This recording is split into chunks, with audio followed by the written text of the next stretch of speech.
What are you doing? Can you hear me? Oh. I just tried to call. You didn't answer.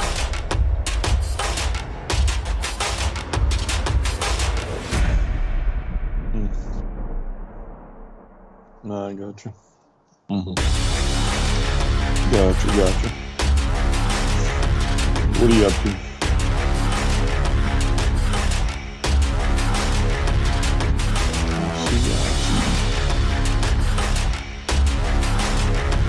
So I guess Matt Riddle's star is starting to fade.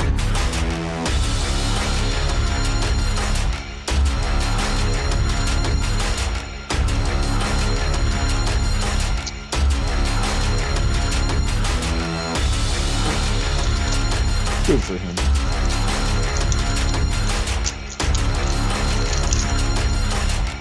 Yeah, sure.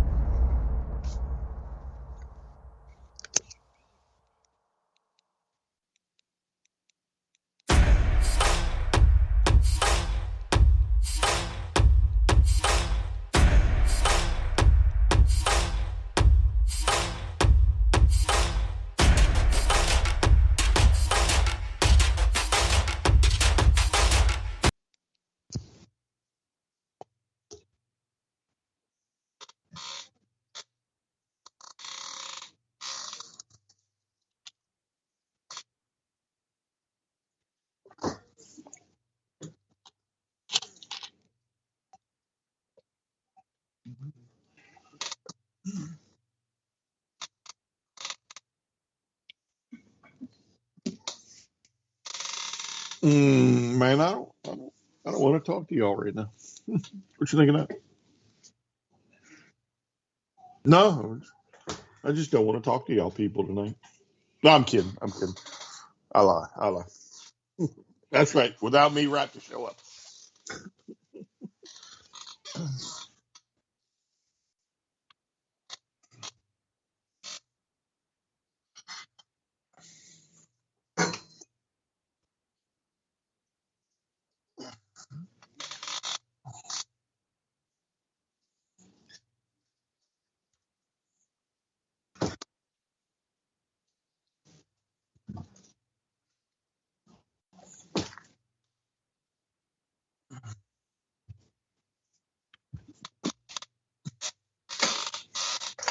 Woo!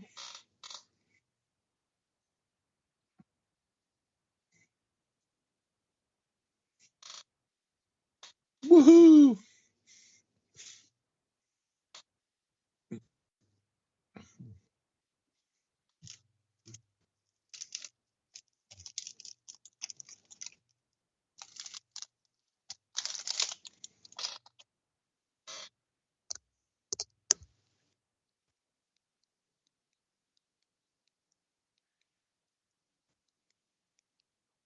I don't know why you were talking. I started eating a cracker. I know that was rude of me. Yeah, I know that was rude of me, but I'm that host. I'm that host, right? I'll eat a cracker and they can just wait till I'm done. You know what I'm saying? Like I'm that guy. Mm-hmm. Mm-hmm.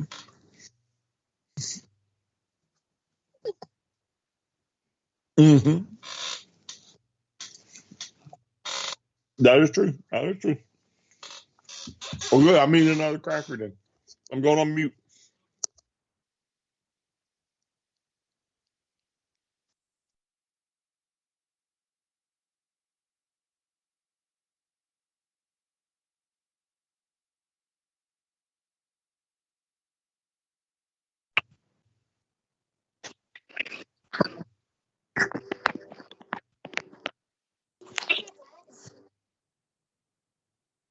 Sorry, I'm used to being ignored.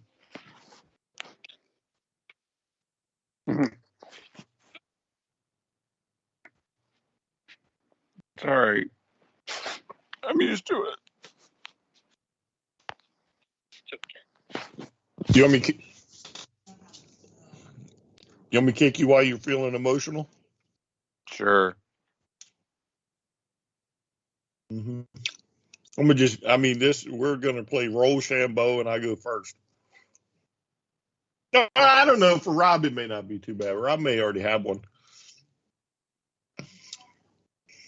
Guess whose autograph I get to pick? I added to the collection.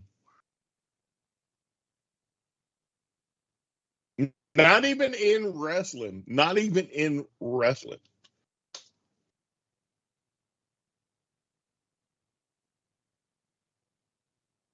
No, I got plenty of those.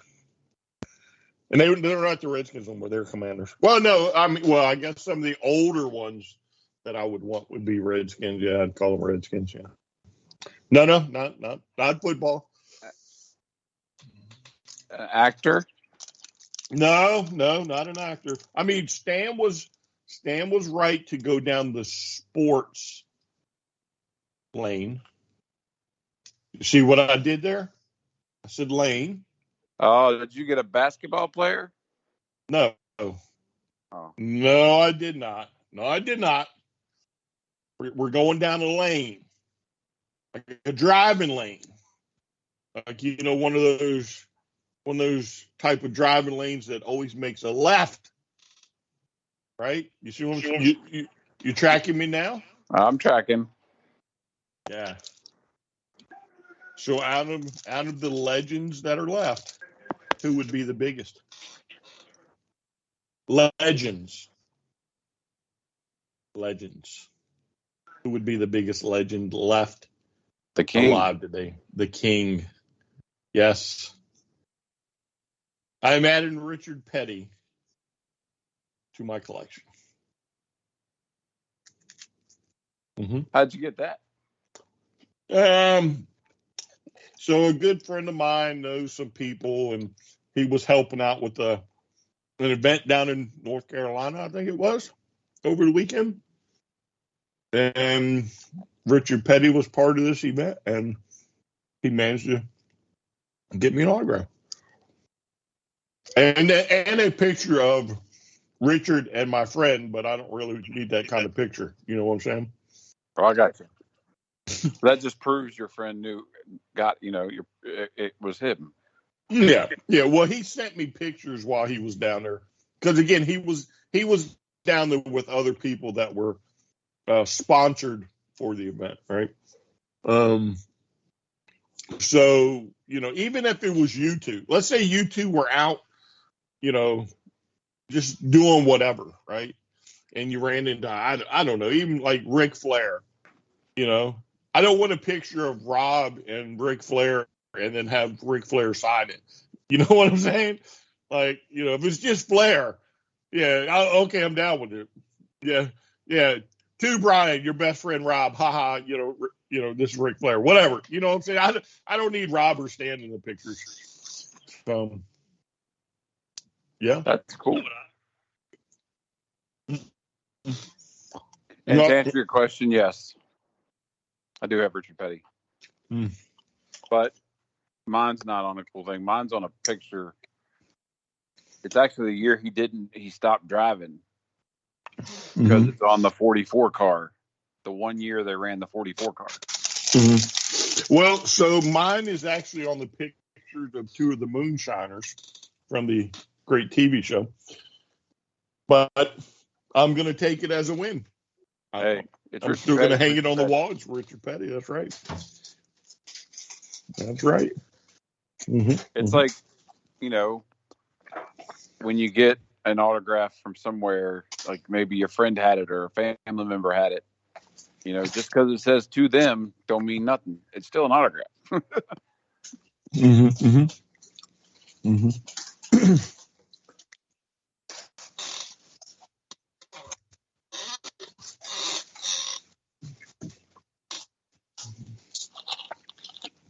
Hold on, the fact that he's 83. Do you know who Richard Petty is? No, I said Sharon, my wife. Are you talking about the singer, or isn't there a race car driver? Yeah, but she said Tom Petty. Richard Petty she said singer. Yeah, she thought Tom Petty. I was thinking Tom Petty. But Richard Petty is a race car driver, right? Yes. One of the greatest ever. Yeah, she was half right, so. What about you, Chewy? Do you know who Richard Petty is?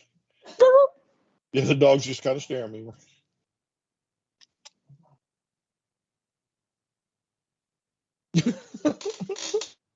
Can I have one of those? Yeah, but since you two are NASCAR fans, or were, I know Rob's still a big NASCAR fan. I know you Stan doesn't really talk about it, so I'm just. Mm-hmm. Yeah, Richard is a must. Yeah. For any.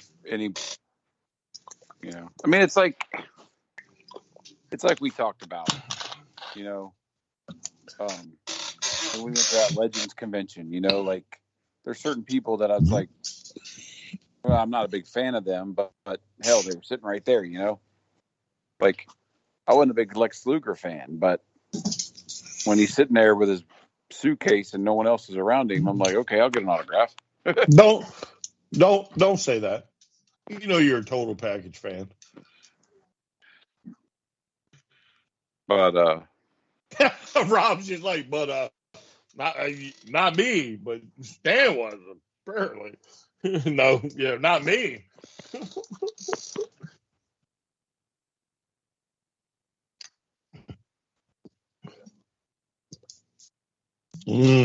Everyone's above that.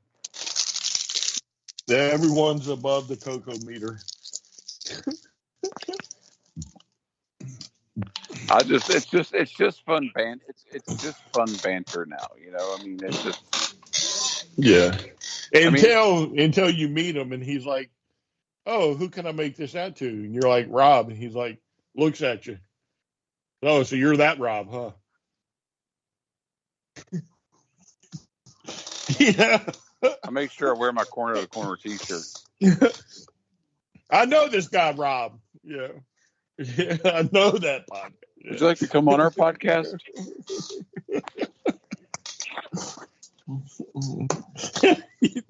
Yeah. That would be funny as crap right there. Wait, Rob who? Like he's running around the country after who Rob is. You know who Rob is? No, it'd be funny as if if you can meet him and you can be like, hey, can you sign this to Rob? You're right. Coco beware.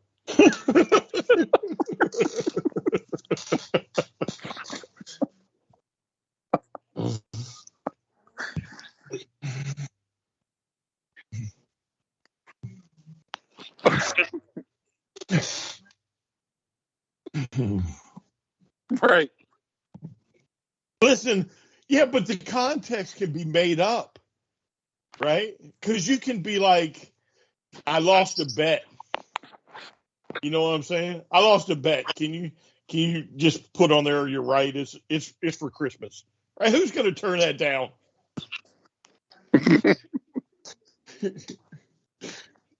Even Coco. Yeah. Oh, and Coco, make sure you put HOF and the year, please.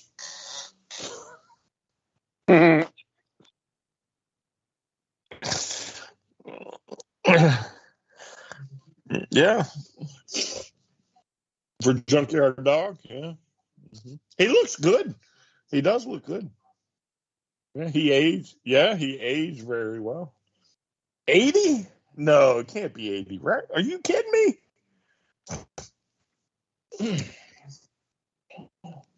Now listen, I know I'm 50. I know he's quite a bit older than me.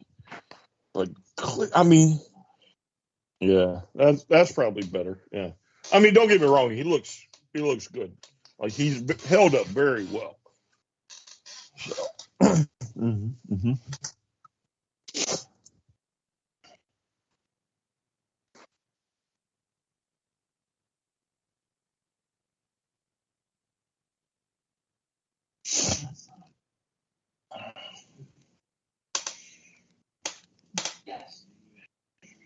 We should take a moment. What sound does a Mantor make?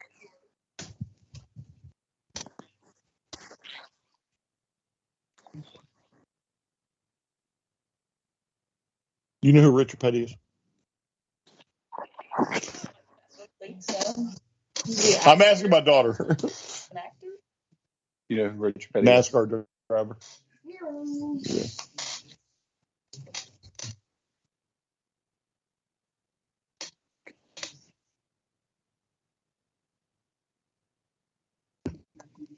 Hmm?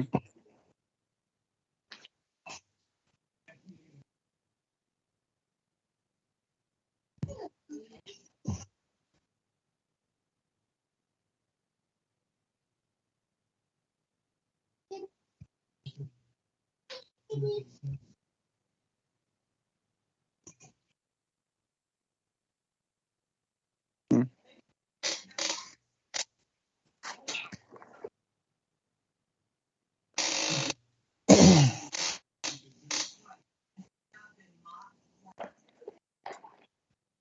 Wait, aren't you going to tell us about him?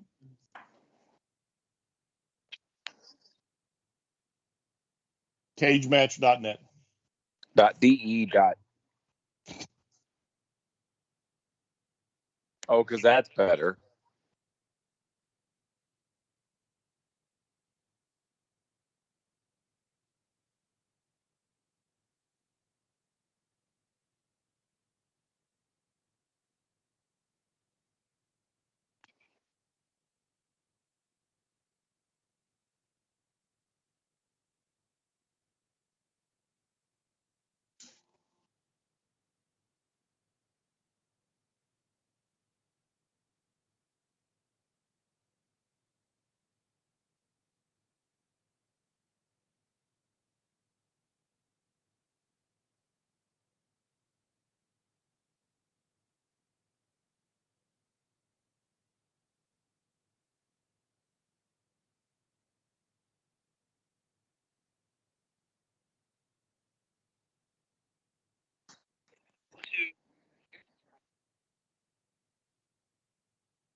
So, like, is this a new level? Dark side of the ring, like underside of the ring, under the ring.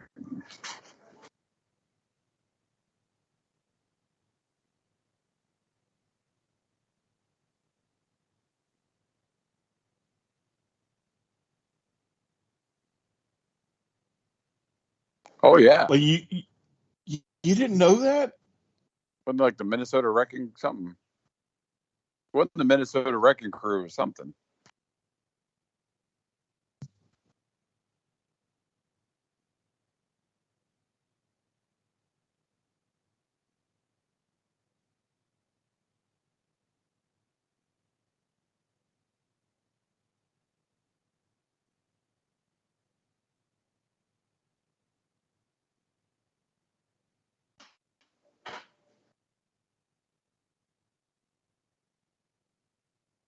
No, I mean, I knew about him prior to the WWE.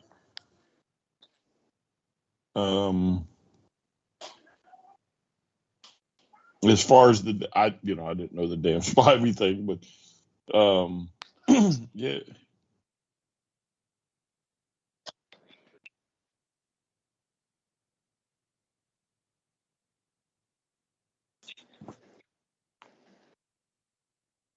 Yeah, but I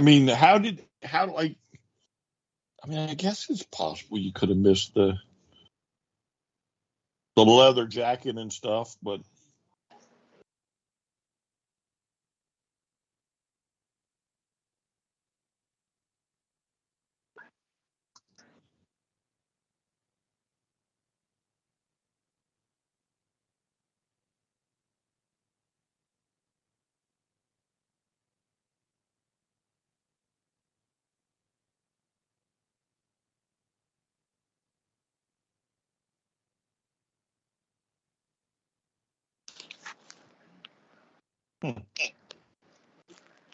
Back in the day, it was probably Errol's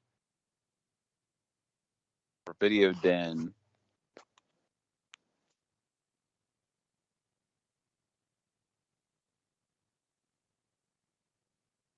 Yeah.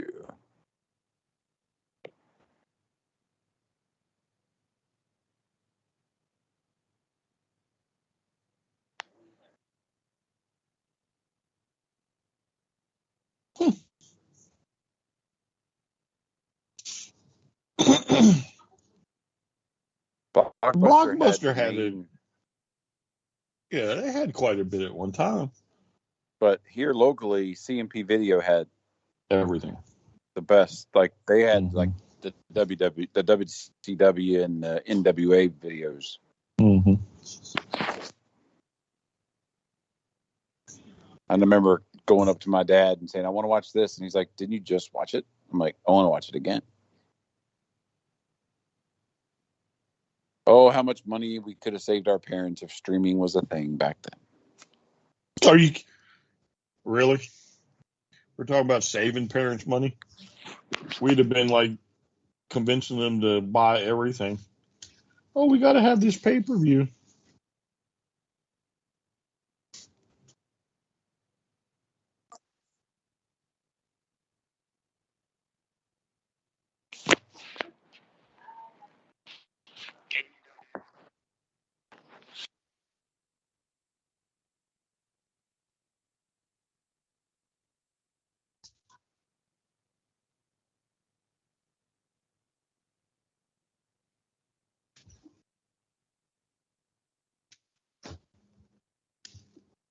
Listen, all you really needed to do was slide the cable guy a little extra money, and he would have put that little device on the back of your cable box. You could have gotten the pay-per-views for free.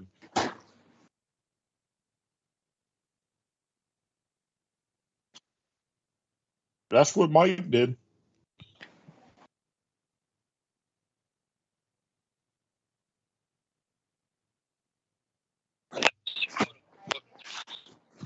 Yeah.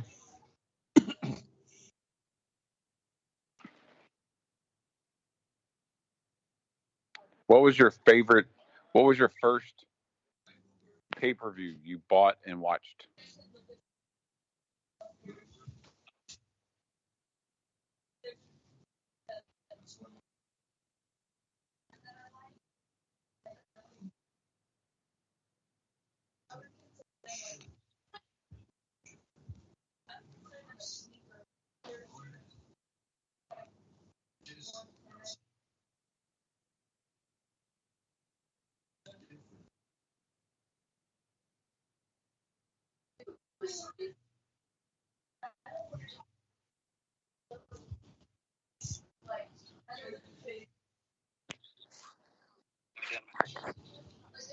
Hmm.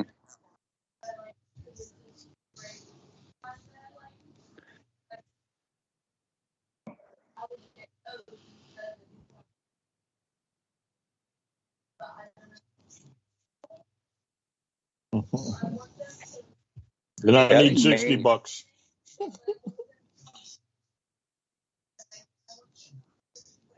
I think Mania was the first one. No, I think WrestleMania 3. It was either WrestleMania 3 or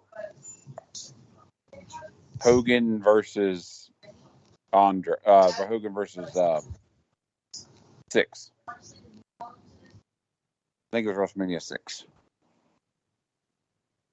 Because I remember I made my own poster because I was like so excited.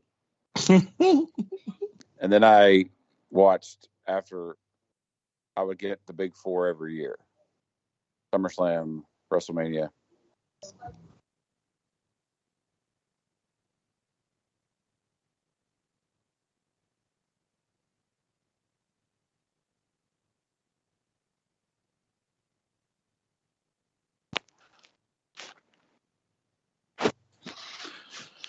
But Wait, Hogan and Andre were in New Japan at the same time? Or in Japan at the same time? Get the fuck out.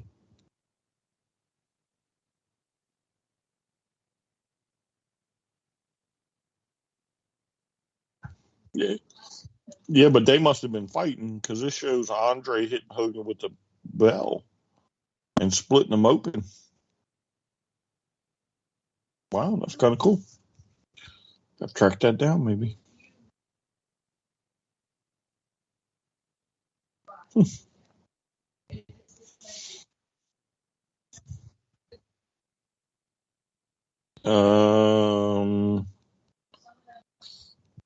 I don't really recall the name of it, but I remember she was pretty hot.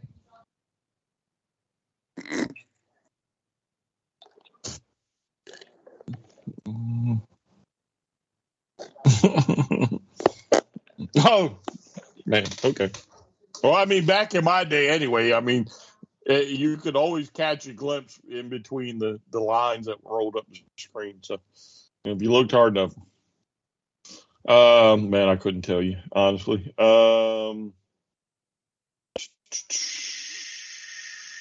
Yeah, I have no clue. Because, again, I watched them at Mike's for the longest time. I never really bought anything until I guess I would have been in my own place.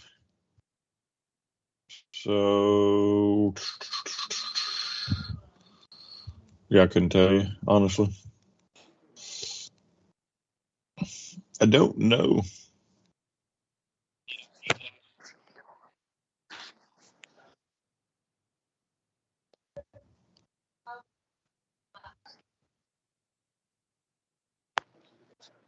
Well, if we're talking CMP video, I don't remember her name.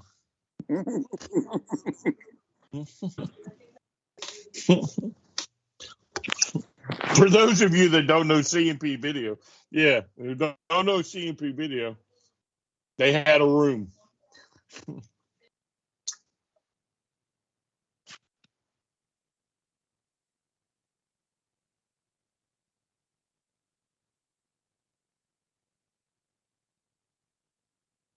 Yeah. And it wasn't hard to say, hey, look, what's over there? And then you sneak in. Or maybe you know the owner's son or something. You got a connection to the guy, right? Wasn't hard. Well, I mean, God, that really wasn't a pun there about not being hard. You know what I'm saying? That wasn't a pun. But to get them out of that building was not hard at all. Oh my God, there I go. I did it again. Mm-mm. That's what she said. When are we?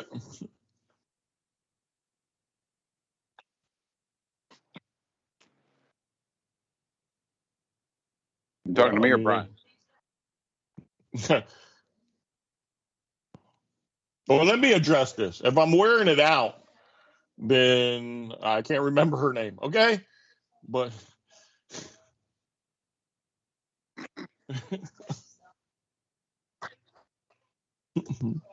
And carpal tunnel.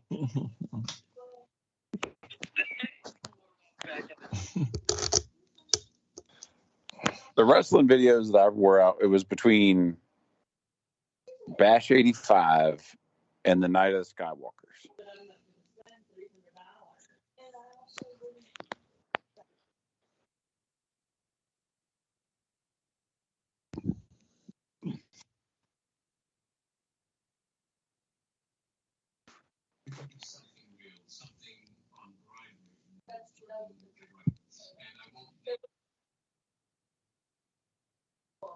what? Why would I watch the same video over? I'm just curious.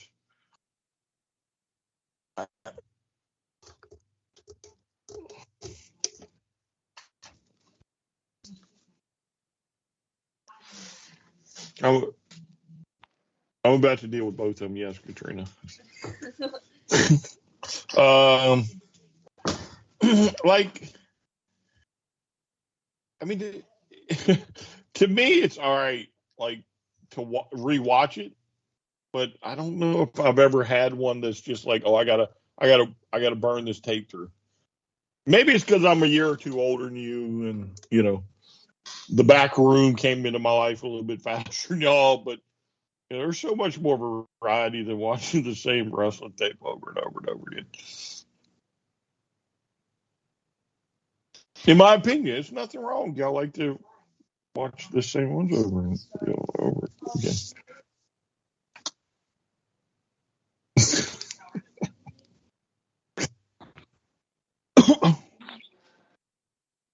The hotel room wrestling.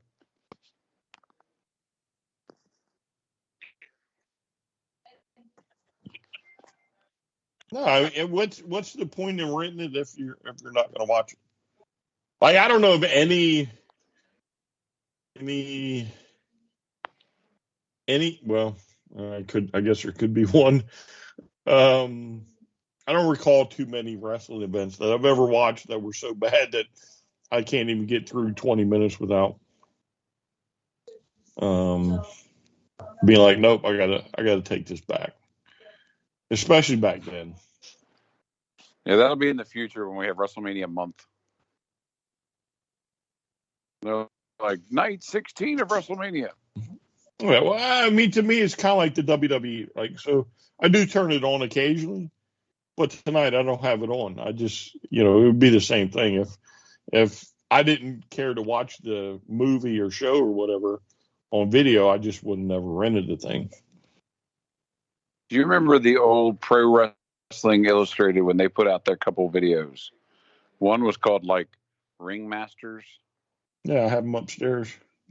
And that's the first time I saw the Fantastics. One of them was like, and the cage was like a draw, like it was a lift gate cage. It's like they pulled it up, then they rolled in and they dropped it down. It was like interesting. So it was that one. So you had an orange one and a black one. Right. I had both of them at one time, but yeah. Duplicates one if you want it. I don't need it. I don't have anything to watch it on. I don't either. That's why I don't need a duplicate.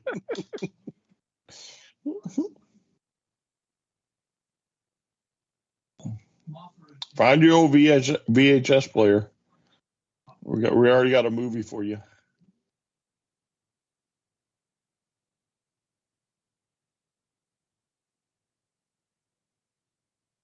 Now the wrestling thing he's talking about. Don't you listen to us? You don't listen to us, do you? I know he's sitting there talking about, he's asking us all these questions, and when we finally start talking, he's like, "Huh? What?" Yep. He's like that though. But I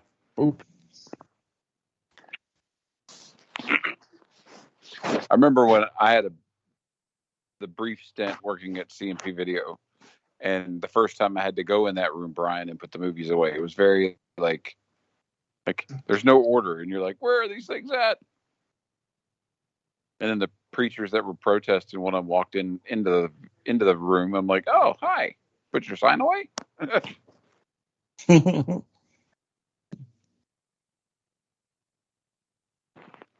When I worked at Blockbuster, guys would come in and they'd be like, hey, I'm like, yeah, you got one of those rooms? Oh, one of those rooms? Yeah, sure. It's in the back, that middle door. It was the bathroom. They would always get so pissed. That's not the room I'm talking about. I don't know what room you need.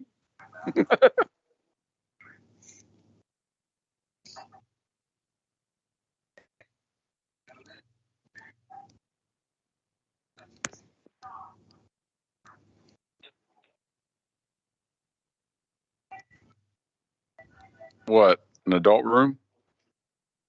No. Blockbuster is reputable. The closest Blockbuster got was like the Shannon 9.5 Tweed weeks. movies. Like the Shannon Tweed movies, you know? Yeah. The ones off Cinemax. Yeah. Lady Chatterley. That type of stuff. Detective Night. 9.5 weeks, shit like that.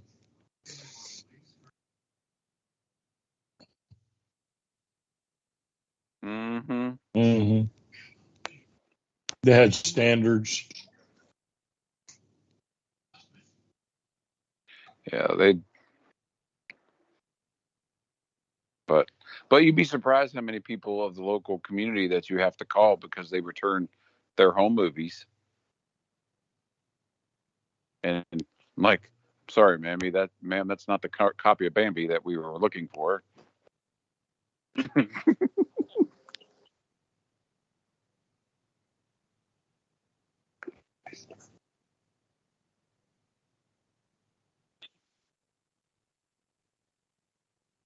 No. The only time we ever played any of those movies was after it closed and we put Showgirls on one night because we were doing inventory. And then we realized it was playing in all the TVs. Like, whoops.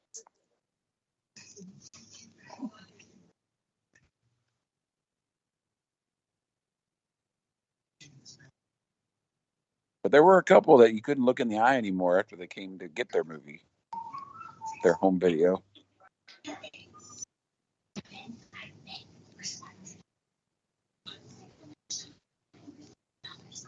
What's awkward is I started as a joke, but you two have gone too far with it. Next thing we're going to be all night, you two are talking about porn.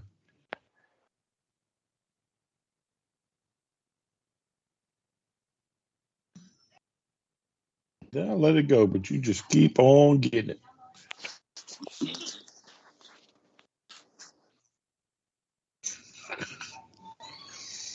It's all my fault. I'm sorry.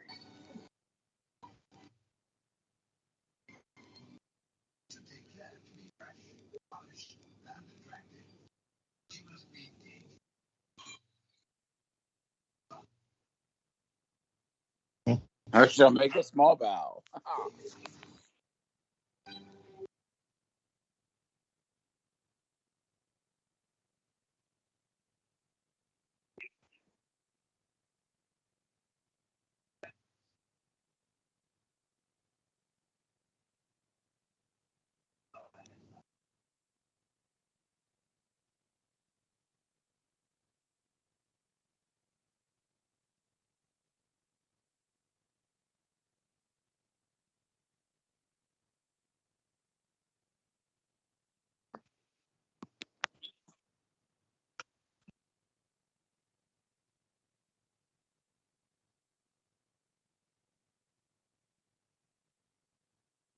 Well, I mean, you just haven't seen them in so long. You don't know if it's visa issues or an injury. You know what I'm saying? Like, you forgot about them.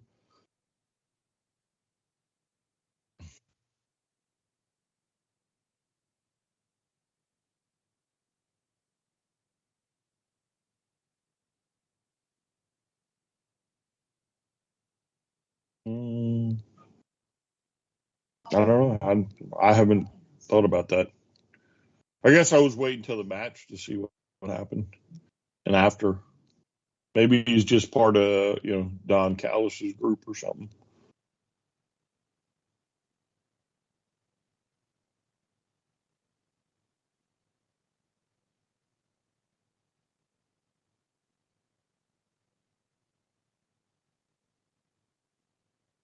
The family. No, I think this is the first step in turning him face. Good guy, whatever you want to call it. I think he's probably due for a run as a good guy.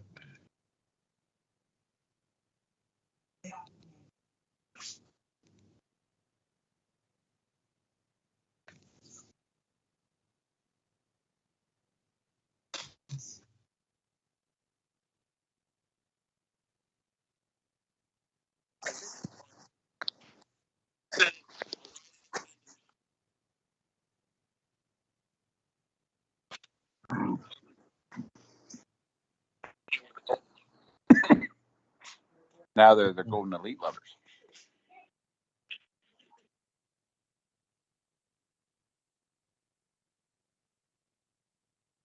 And the best friends.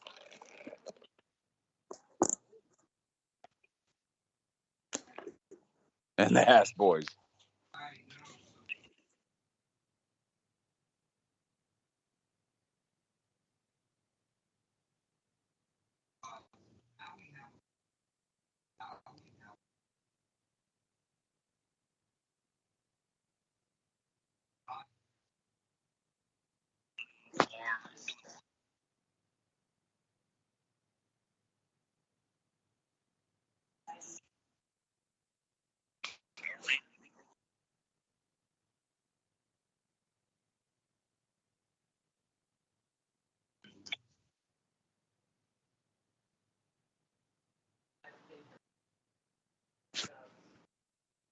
I don't know. I hadn't wondered that either. You're full of like wondrous ideas. You know that? Yeah. How do you get anything done with all the wondering you have to do?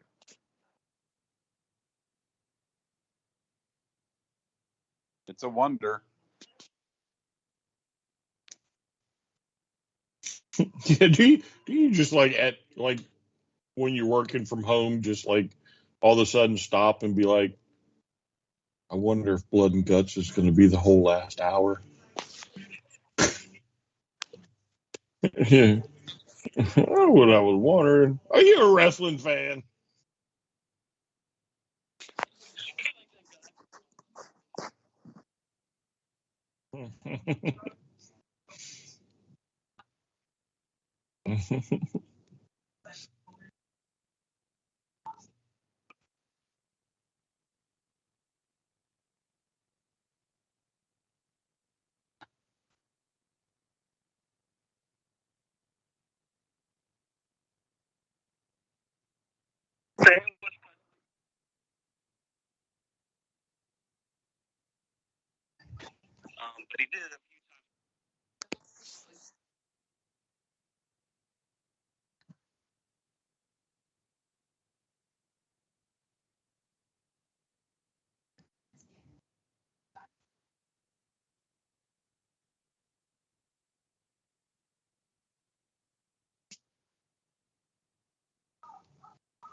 Because there's probably no control and you don't want to kill the guy.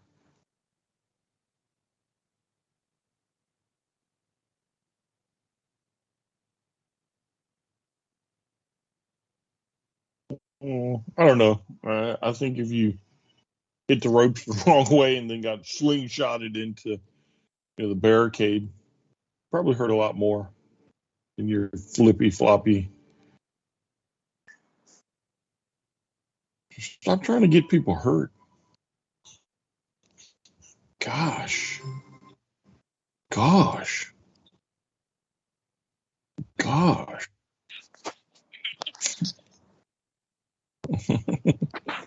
I wonder. I I wonder what Stan's going to do next.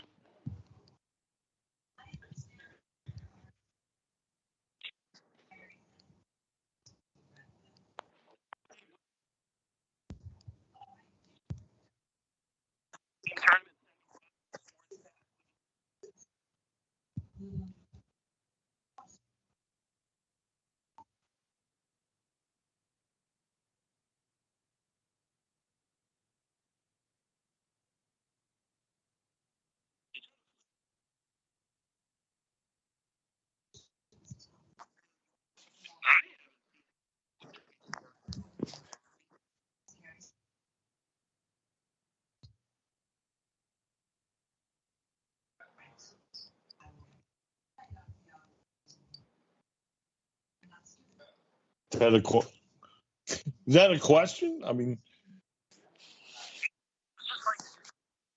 all right. So let's wonder, right? No. Let's let Stan wonder aloud, right? Because you always make us do it, so we're gonna make you do it.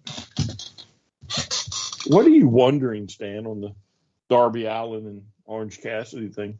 Are you wondering if there's going to be a heel turn? Do you think there's going to be a heel turn? I see how well you can. I see how.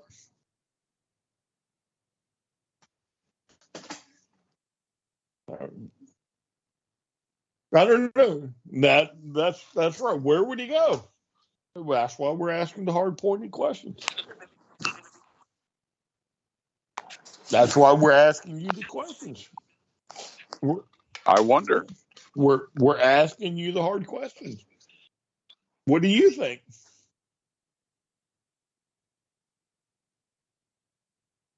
That's what we're asking you, sir. Yeah. We're asking Again, you. You can't answer a question with a question.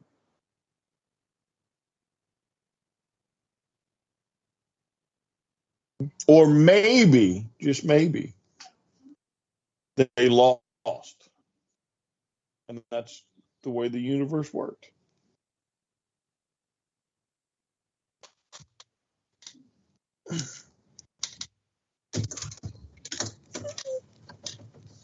Who hit him with a skateboard?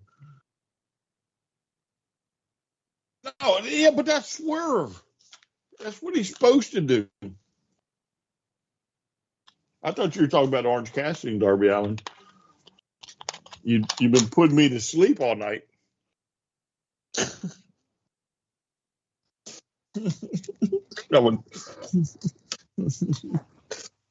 Listen, don't get mad because I took that boy down.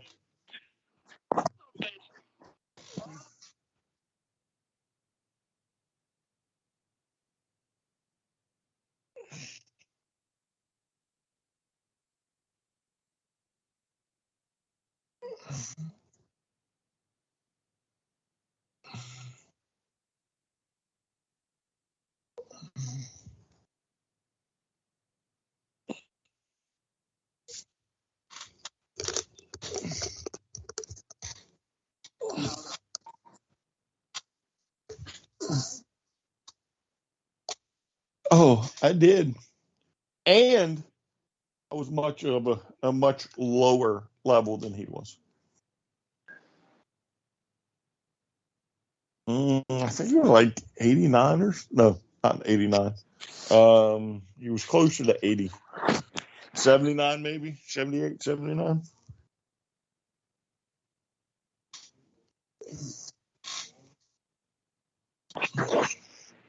It's just it just hangs on your horse.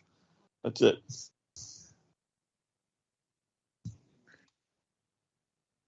No, it's a trophy. No, it's just a trophy. Now, I think he does have a weapon that drops. I didn't get to drop. I got the cleaver though to hang on the horse. No, I would think it would drop for anybody. So, but it may just be one of those things that it doesn't, like the weapon doesn't drop. But I think I've read where the weapon does drop.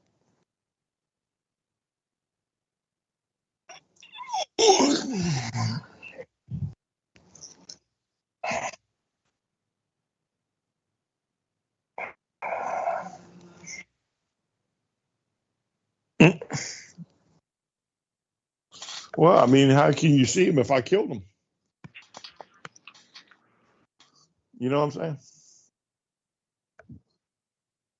Nobody gets the butcher.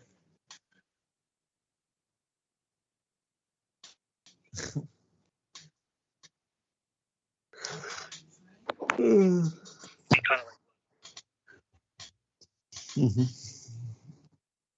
Mm-hmm. No, you would log into the game and there'd be Brian's character just sitting there in a throne looking at you.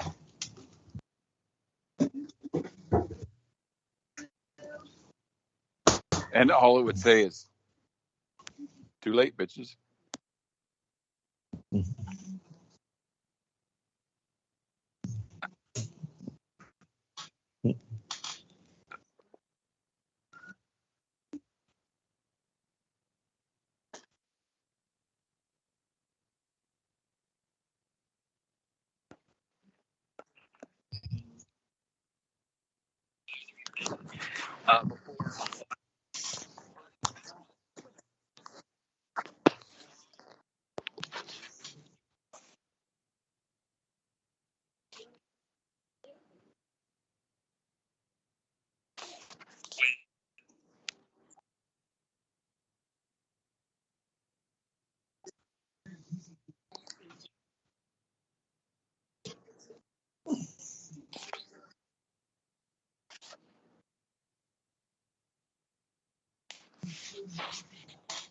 I mean, what would the storyline be? He got beat on his first match.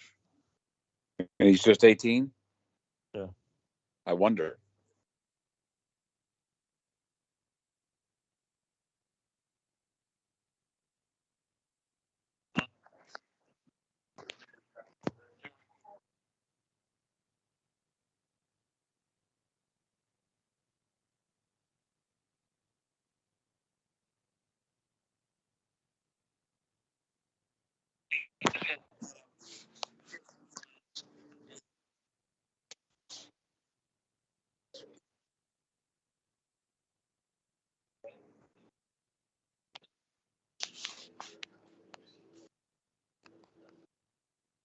That'll put butts in seats.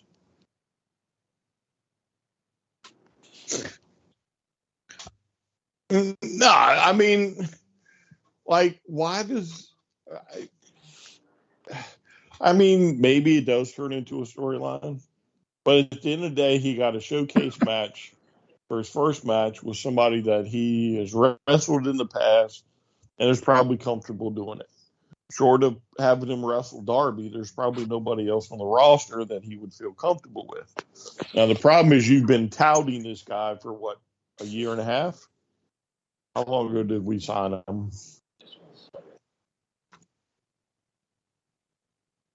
Yeah, I think he was 16 and a half or whatever when they signed him. 17. I mean, they've had him signed for a while. So, but he's not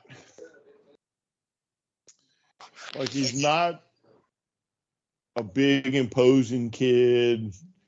He's kind of on par with a lot of the rest of the roster. But this is Swerve Strickland, right? Who, pound for pound, is one of the best on the roster. Like, some of the shit he does is truly amazing. But yeah, I mean, if you're gonna, the storyline is him against the mogul. You can't put him against Brian Cage. You can't put him against one of the tag team. You know what I'm saying? Like, Swerve is kind of it. Yeah. Well, I mean, even Swerve should squash him. We're not on the Indies, which I would imagine that that match they showed,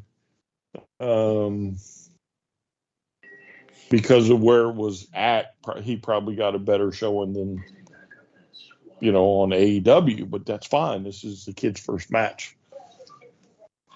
We're if he has a 20-year career, nobody's really going to remember. Oh, I remember your first match.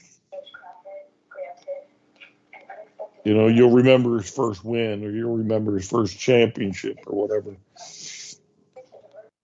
And I wouldn't really call it a squash either. I mean, he did get some offense in. Yeah.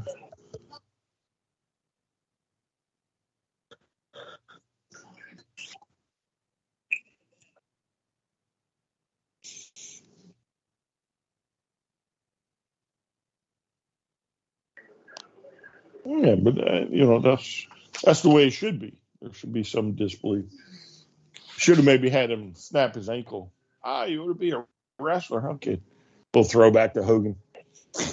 Yeah, come back in a few weeks, kid. Then he comes back and you snap his other ankle. Get out of there, kid. You'll never be a wrestler.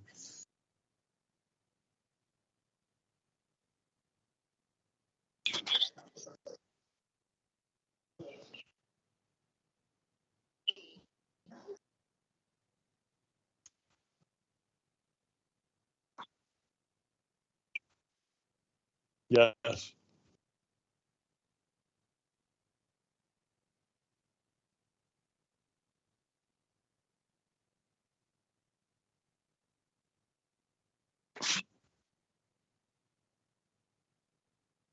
Oh yeah, but I mean, at the end of the day, it's not like you're actually hurt. You know what I'm saying? It's a story. All right, so you got to sell this. You don't have to make it a broken bone.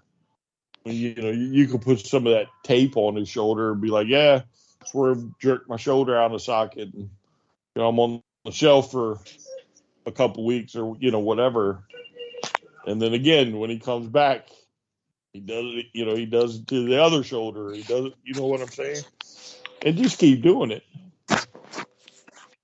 I mean, who was it? Who was it? Mikey Whipwreck, who lost like all the time, and then finally he wins. And next thing you know, he's over. Yeah. Yeah. But that it's kind of the same principle. You're just it's almost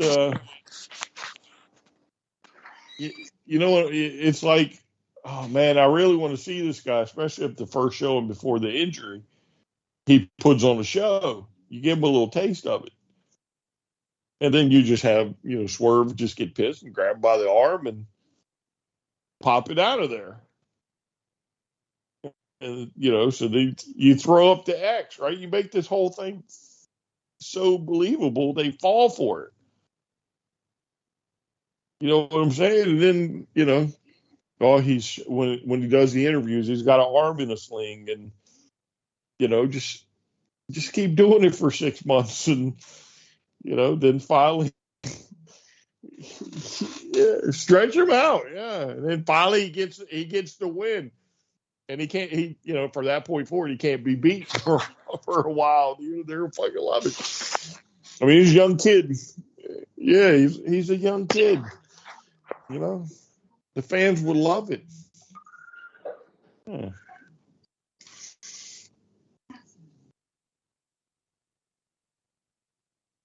Then don't do it.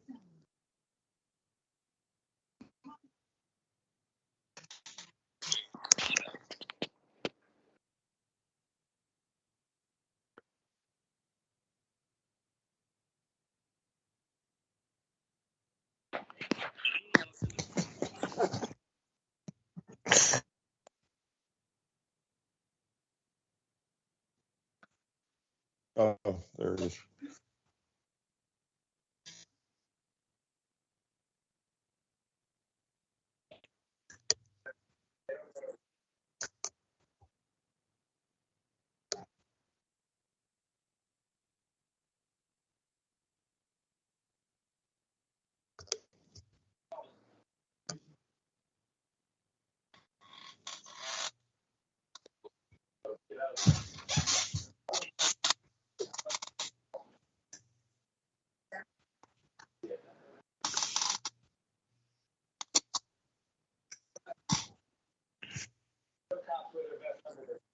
No.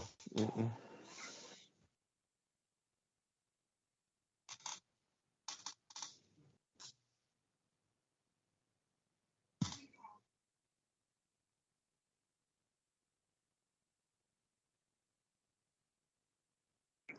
Yeah.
it was.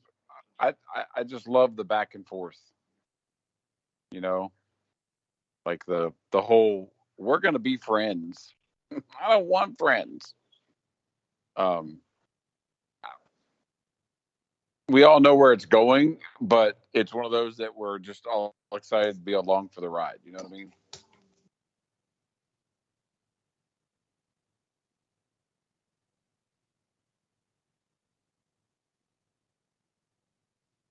I did. I liked the whole angle that you were talking about, where he was fakely like, it's a rare. Body slam was awesome. It's good. Just remember next time you go weight training. Remember next time you go weight training to have a spotter.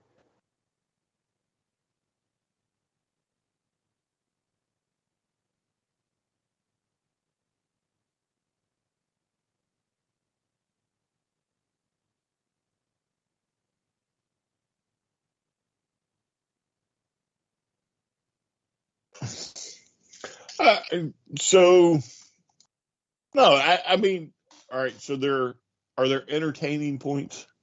Yes, but for me, the entertainment's going to come when MJF turns. You see what I'm saying? Like, I would much rather get to the turn than for them to win. Get the title shot. And then, I'm not a fan of, and I hope somebody's listening. I really do. I'm not a fan of putting two singles competitors together for a storyline. I never have been. I think some of it is foolish, right? Especially when it comes out of nowhere. And I'm pretty sure I said this last week. I get where you're going with this. But ultimately, to me, if it ends with these two getting a tag team title, not just like getting the titles, to me, it's dumb. It's no different than any other time the WWE's pulled it off or anybody else has pulled it off. It makes no sense. Let's just get to the turn and be done with it. Like, we don't need to, we give them a 3-month run with the titles, which is ultimately what I don't want to see. And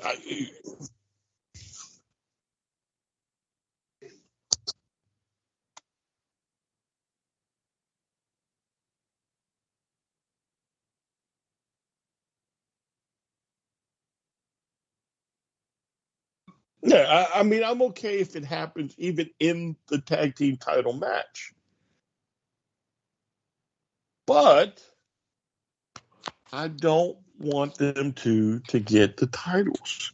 And again, it's The Rock and Mankind. It's, Bryan Danielson and Kane. It's like there's so many times throughout the history where we've just let's try this.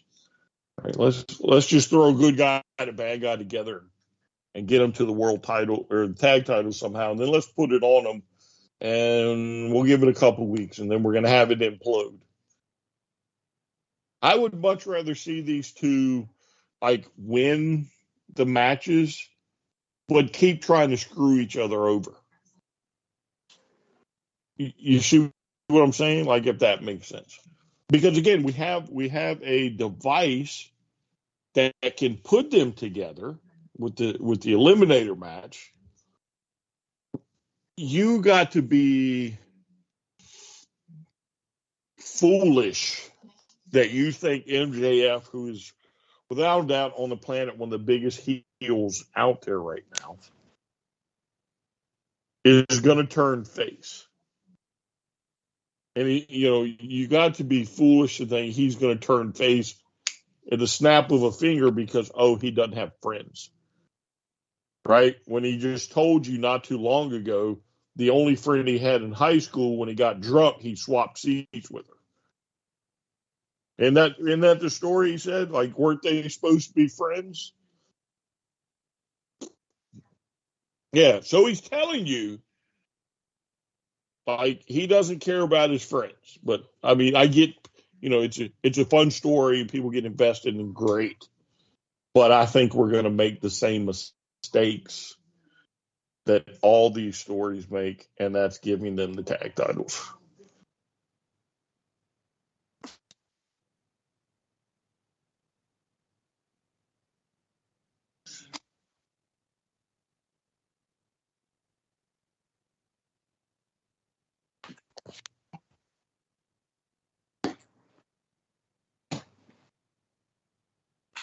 Mm-hmm.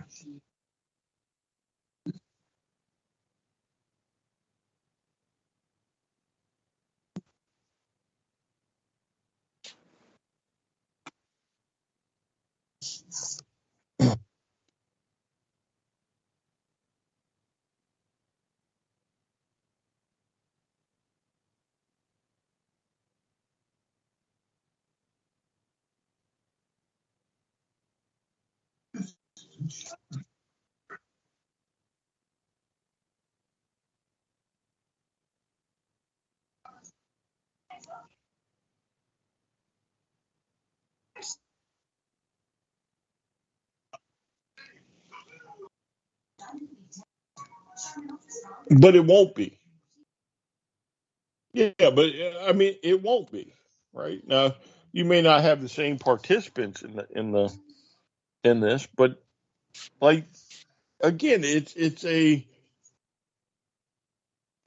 me, it's a used up storyline that, and I'm sure if you go back and, like, looked at other promotions and other times, like, it's been around. Like, this is probably an old, very old rehash storyline. And again, yeah, but it's like, why? Like, I I just, like everybody else, want to be fooled. You know what I'm saying? I want to have my beliefs suspended. I'm no different than any other wrestling fan, Right. right? And if I'm MJF and you put me in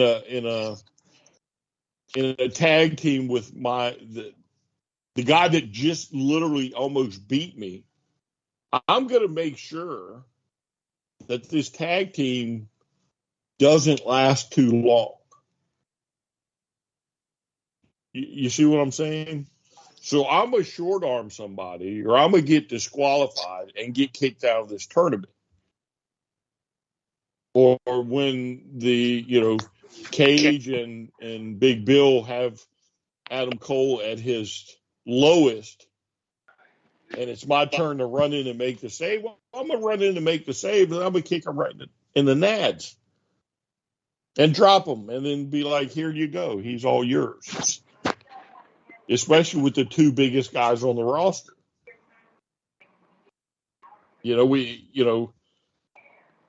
Like, I don't get how, again, what, a week or so before this tournament started, they were calling each other names. They were beating the piss out of each other. Adam Cole almost wins except for a time limit draw. Like, and then all of a sudden MJF like, we're best buds now. Like, yeah. Like, does he not realize, MJF not realize that, the longer I play this guy's friend, it's going to move me closer to a pay-per-view? And then when I do turn a week before the pay-per-view, Adam Cole's going to get the pay-per-view match? Or we're going to win the tag titles and now we're going to have to coexist when we both don't like each other? I mean, I'm not a fan of this. I'm not a fan when WWE does it. Yeah.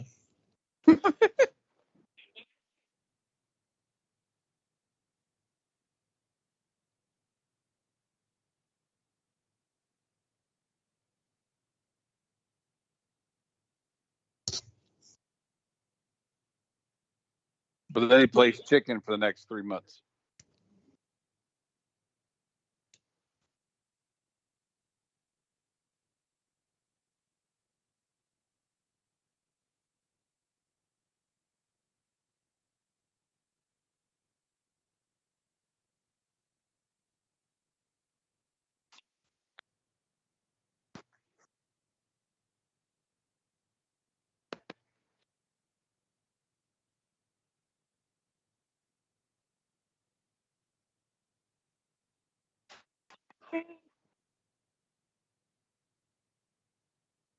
Well,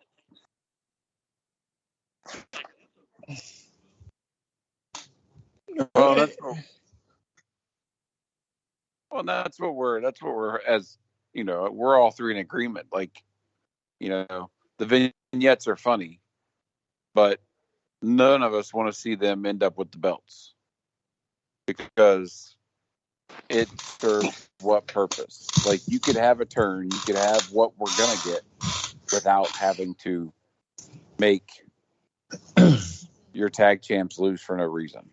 Right. I mean, unless for some reason they put the belts back on the ass boys, then we can embarrass them. But it's just, I agree with Brian on all of it, because I remember we would all collectively bitch and moan whenever we'd watch WWE and they'd put 2 and 2 together, and I know what they're going for. They're going for that old school lethal lottery,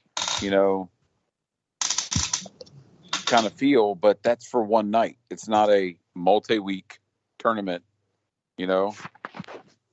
So I just,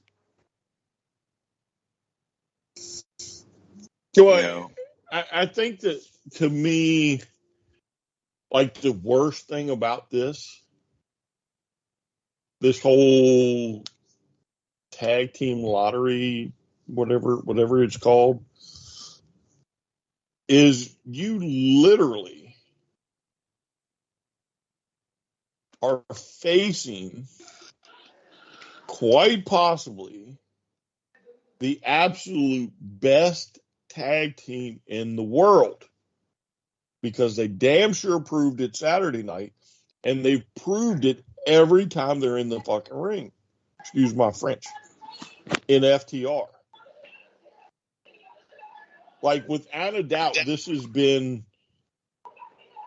like, you could compare them now, and not so much in title reigns, but you can compare them now to any other tag team that's ever existed. And you could make an argument that Dax and Cash would win a tournament if you had one, a fantasy tournament. Like, they're on that level. And now, again, my fear is you're going to have MJF and Cole go in there and beat them, which is going to deflate the air right out from them. Not that they need the titles, but Lord, that's what titles are for. They're all the best of the company. And if you watch Collision, they showed you.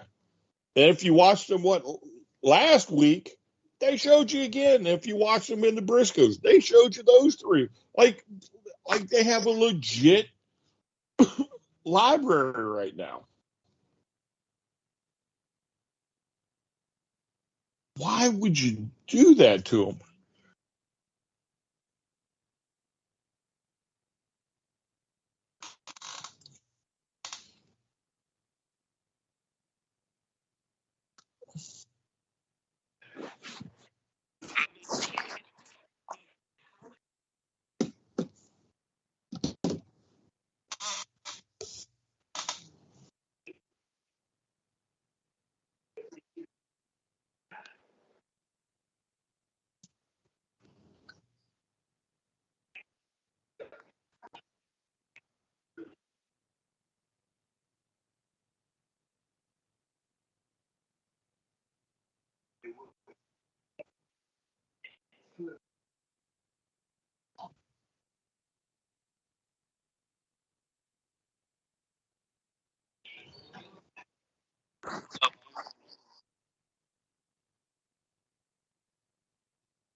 Yeah.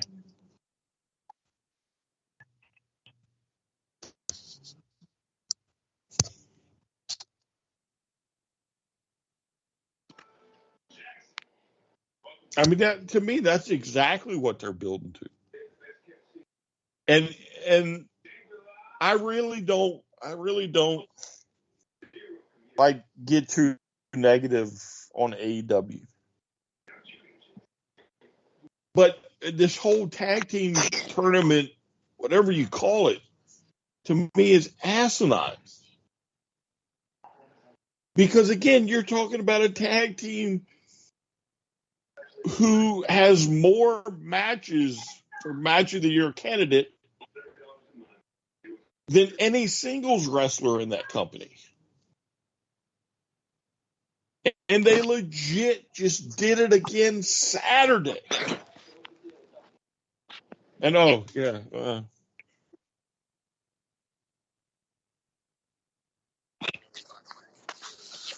yeah, I mean, don't get me wrong. I do think Bullet Club should have won because at that, yeah. But we can get into that. But like, we're not talking Jay White and Juice. We're talking MJF and Adam Cole, who by their very nature should not be able to coexist. I didn't MJF talk crap about Baker?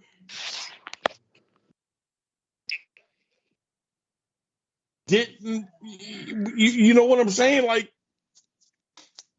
I want you to think about it. Like, if somebody talks about your wife, are you going to be their tag partner? No. Maybe Adam Cole's thinking about revenge or whatever, trying to get MJF. It's not going to flip the script. Adam Cole is not going to be that much of a heel to flip the script and turn MJF's face. MJF's not going to work as a face right now. So that's not going to make sense if you go down that route. Like, it's just dumb. Complete dumb.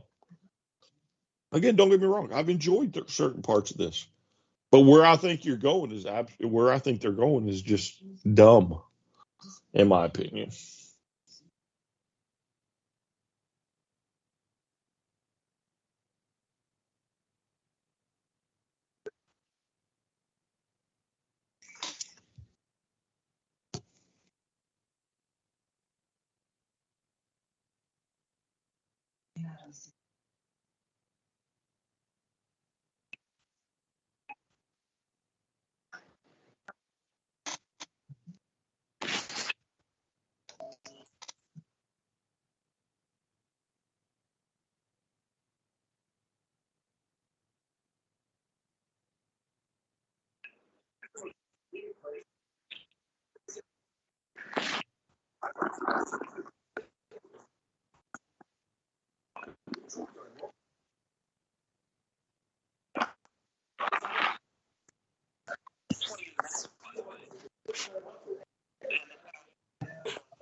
No, they've been doing it for what, a year now? Year and a half? I mean, like, legit, like, well, yeah, but what I'm saying is with the Briscoes trilogy and a couple others, like, I mean, that's what they do. They just, damn, they're the best tag team on the planet right now. And the reason I say I think Bullet Club should have won is because I think up to this point, you could easily get a story with Bullet Club that feels real. You know what I'm saying? Like, because that's really what you want. You want a storyline to make you feel something. if the Young Bucks hadn't have been, again, based off of stories, if the Young Bucks had done business with them, that would have been a great rivalry. But, it depended on who you listen to. They didn't want to do business, right? So, okay, moving on. Well, the Guns, you're not really doing business with the Guns right now. The Guns are still young. They still got to learn a little bit. Don't get me wrong. They probably will be something, but I'm not getting invested in a storyline with the Guns. The Briscoes are no longer around. So you need to find a pair that's going to, be their arch nemesis. And that's where I think Jay White and Juice Robinson fit perfectly in it. You could have given them the title. They could have had a nice little, run with the titles and have FTR chase them. And I think you would have made beautiful TV.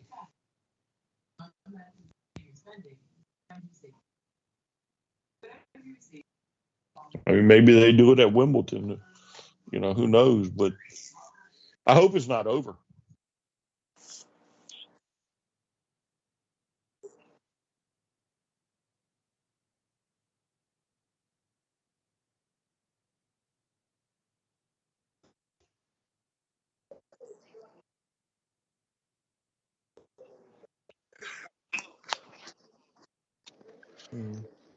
Well, the other thing, too, is like the way they just beat the shit out of each other.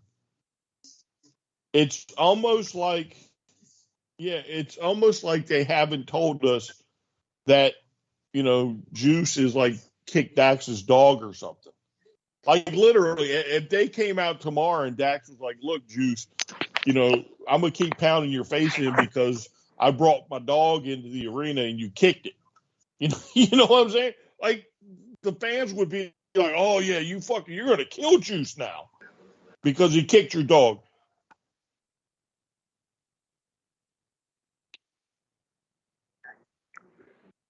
Yeah, I mean, they just beat the piss out of each other. And again, I don't know if there's bad blood, but that's almost what, like the way they go at it. Like there's some type of, to me, there's some type of bad blood there. I mean, they literally have had Jay White spitting out of his mouth for like 2 matches in a row. They just, it's like to me, there's something there that they have to figure out how to bottle and then shake it up and pop the cork. And that'll be you could run those 2 tag teams against each other for 6 months, and it'll go down in history as as a great tag team rivalry. I mean, listen, you even now have like people that AEW lives in their heads talking about this. Talking about how good of a tag team match it was. Like, oh, that's what I'm talking about. I mean, like, it's like a lot of them loved it. They legit loved it. Like, I mean, if it's me, I'm running with, for Collision, especially Collision. Like, that's going to be a marquee feud, and we're going to run it for 6 months. And we're going to just keep going at it so hard as long as they can. Eventually, it's going to end up in a stipulation match. And, we'll have the greatest tag team rivalry we've had. Because right now you got what? The Lucha Brothers and Young Bucks probably that rank number 1. Oh, you did this for 6 months. Yeah, AEW. Yeah. This would surpass that. You're talking the last 2 matches. This will be something you'll talk about 10 years from now. especially if it's done right. So now we're going to find out if TK knows what the hell he's doing, or any of the guys in the back know what the hell they're doing. And this will tell you what the future holds for him.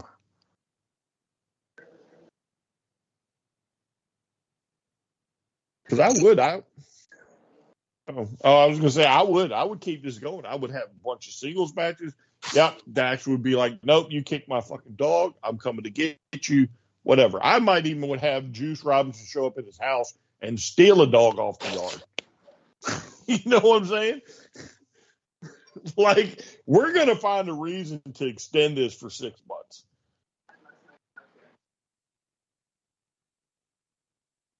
Yeah.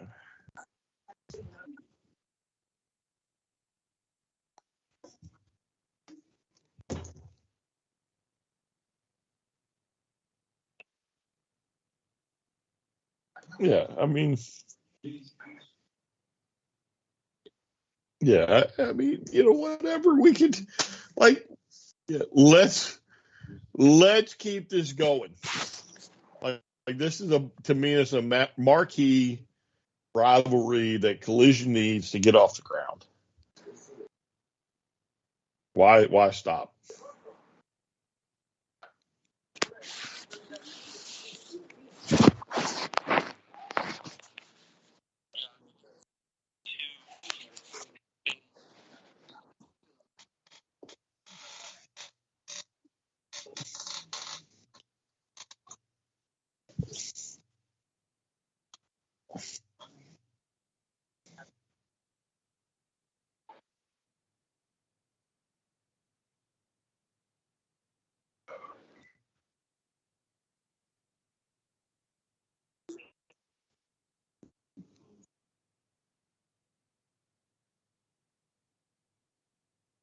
Yes.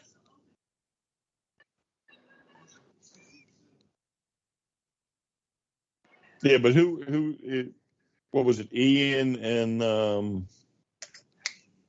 my God, what's his name? Yeah, that's it. So they're probably just, it's probably just the announcers. They're like, well, screw it. You know what I'm saying? Like, I don't like Big Rig. I'm going to call it this. So, or they made a mistake and they're just like, well, let's just stick with it. So.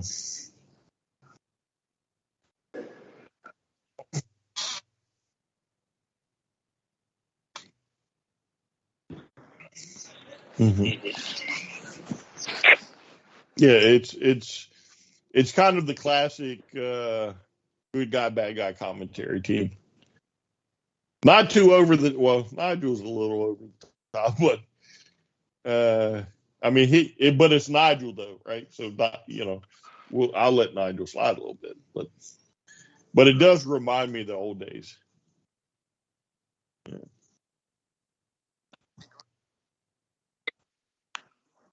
Yeah.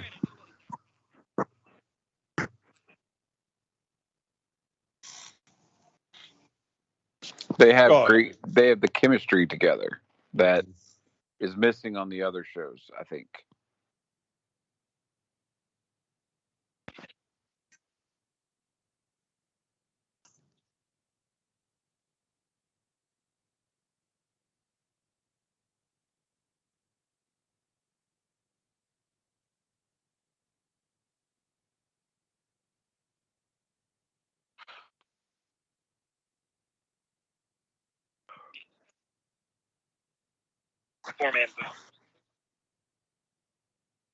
Well, that's the problem. When you get over a certain number, everybody's got to get their moment of time,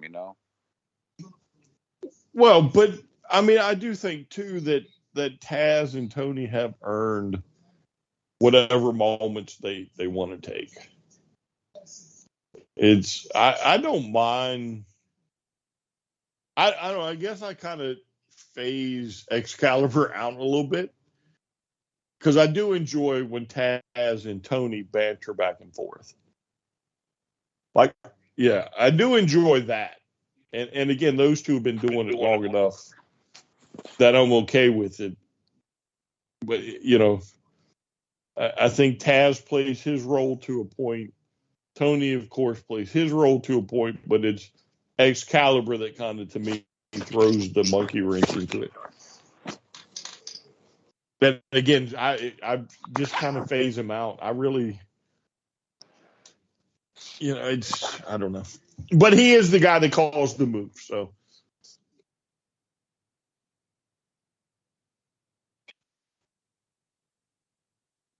You really Yeah.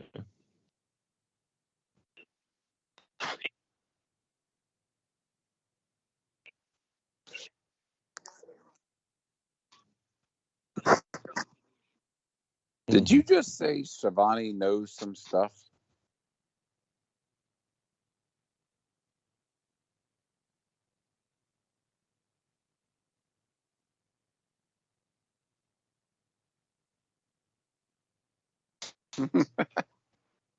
I mean, I've never been an Excalibur fan.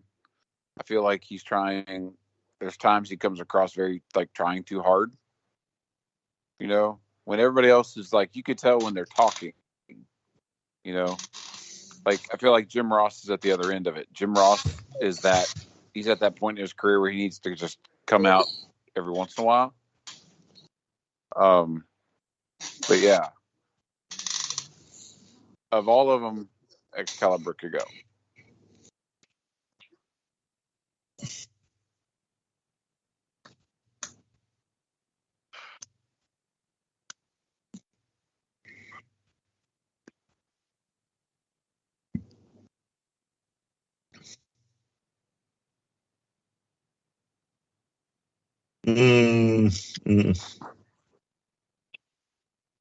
No, I'm not a fan of that.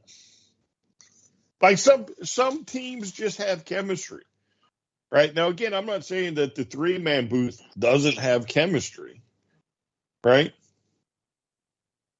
But again, Excalibur to me is the voice because I'm trying to hear what the other two are saying that I can do without.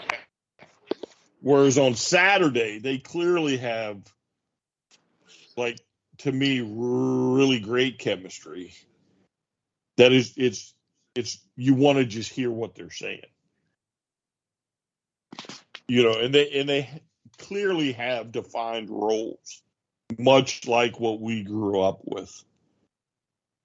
You know what I'm saying? To me, if I'm thinking of announce groups through the course of time, and I'm really concentrating on more than ones I can think about,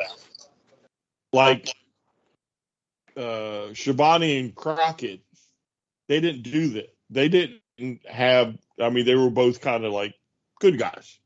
You know what I'm saying? And it's weird because that's really the only group. Yeah, but that's really the only group I can think of that they were both good guys, and But again, Heenan and Monsoon, Lawler and Ross, and I mean, there's just so many where if you have one bad guy and one good guy, and the bad guy, does bad guy things to the good guy, to me, it reminds me of the old days.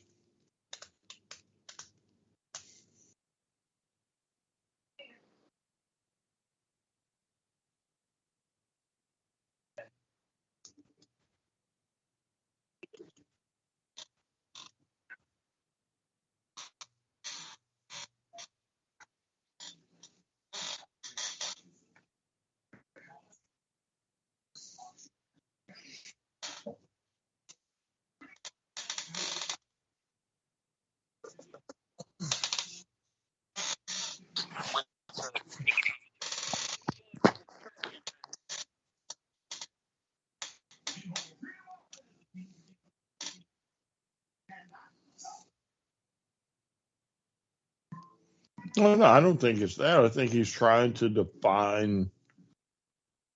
split the two shows to give you a different feel. Dynamite is this way, Collision is this way. It's almost if he's trying to create two separate brands, separate them, and keep them separate. You know what I'm saying? Like, not like, oh yeah, you got Raw and you got SmackDown, but they're pretty much the same. They're just one's red and one's blue. You know what I'm saying? Like, if I watch Raw and SmackDown, I don't feel like there's a difference. But with Dynamite and Collision, to me, there's a clear line that separates the two.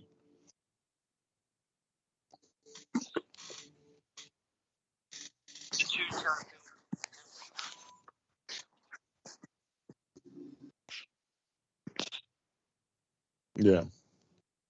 Yeah. Yeah. And I know they're like, oh, it's not a hard brand split, but I mean, even Malachi Black's been like, no, I'm good staying on Collision. You know, yeah, I'm just going to work on Saturdays. Yeah. And the reason why is because, I want you to feel different or whatever he said. Like he gets it. Like, no, y'all go do your thing over there. We're going to do our thing over here, and we're going to see what happens. And again, like literally, if you look at Facebook and everything, people love that. Like they're legit. Like, oh yeah, we love Collision. We hate AEW, but we love Collision. If Tony could have come out with, I don't know, and had a completely different person that supposedly started Collision, you know what I'm saying? Like, a bullshit owner. Oh, Collision would be the hottest thing out there right now. Not affiliated with AEW whatsoever. Everybody would be like, oh my God, Collision is so good. But because it's an AEW show, some people can't get past that. You mean they do more to different their brand than moving the commentators from the back of the stage to the ringside?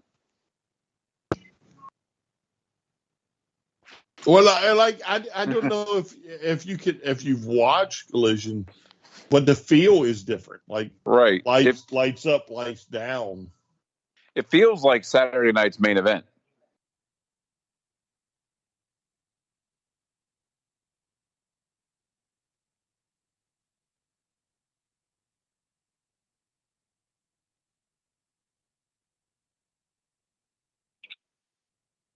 Yep. Mm-hmm.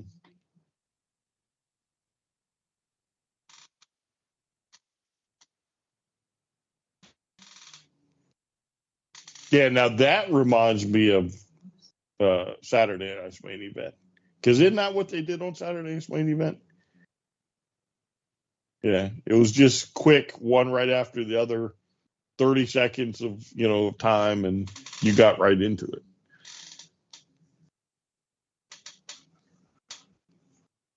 But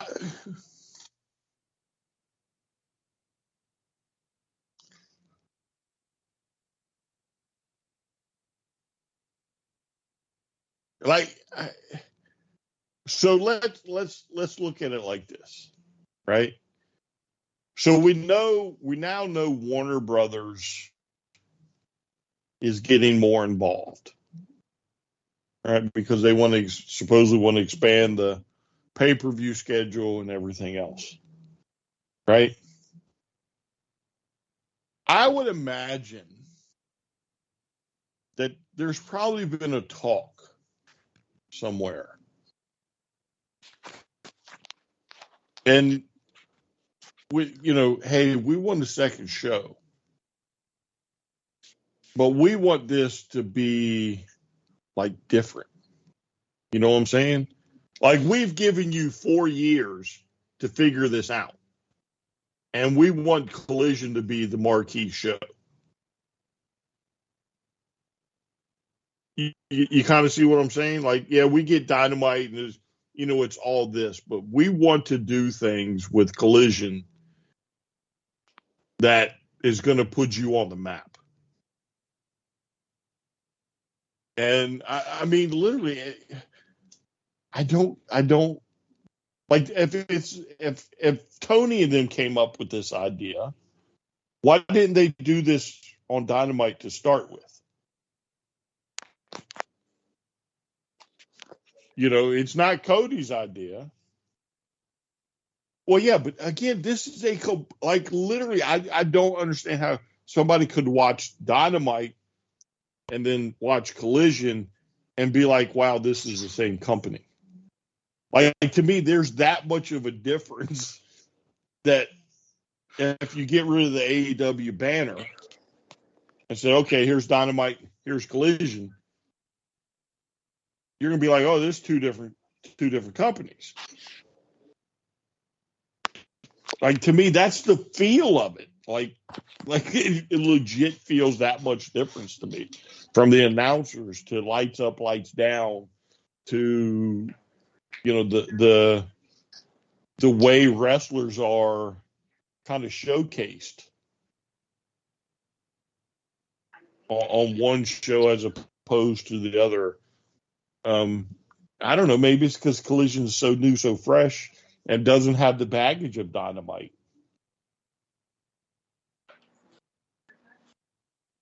Maybe it's the bigger stars are truly on. The bigger American stars are on Collision as opposed to Dynamite. Yeah, I don't know who came up with the idea, but I think it's going to benefit them in the long run. To split it and make it completely different.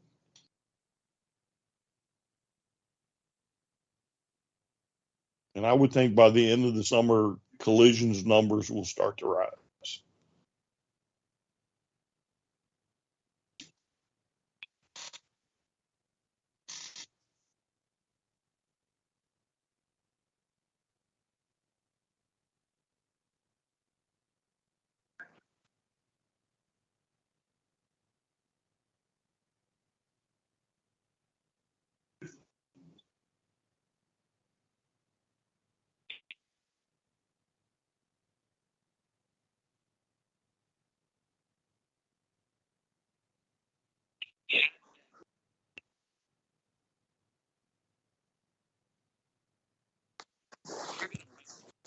Mm-hmm.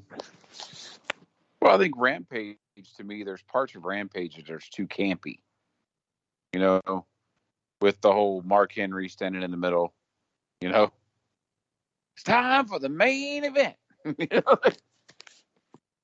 Collision's more.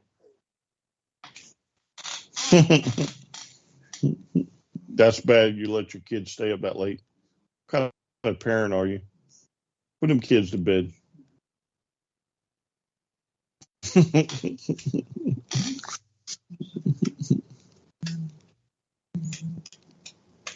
No, that's good though. I used to do that with my dad, stay up late and watch wrestling, so that's kind of cool. So. I remember getting caught watching AWA. My mom and dad were downstairs.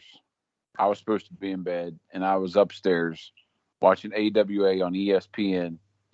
And it just happened to be the Kurt Hennig match where he bled like a stuffed pig. And my mom comes in the room like, what in the hell are you watching? And then my dad proceeded to sit and watch for the next 20 minutes. Like, this is kind of cool.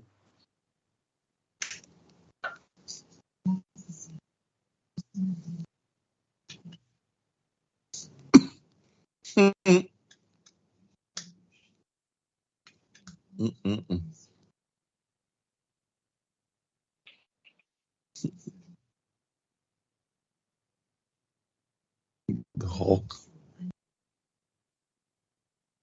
That's funny. Oh yeah, this one's right for you there, Stan. Oh yeah, here it comes, buddy. Here it comes. What do you think? You like that? What do you think about Ricky Starks beating CM Punk? Did you see that one coming?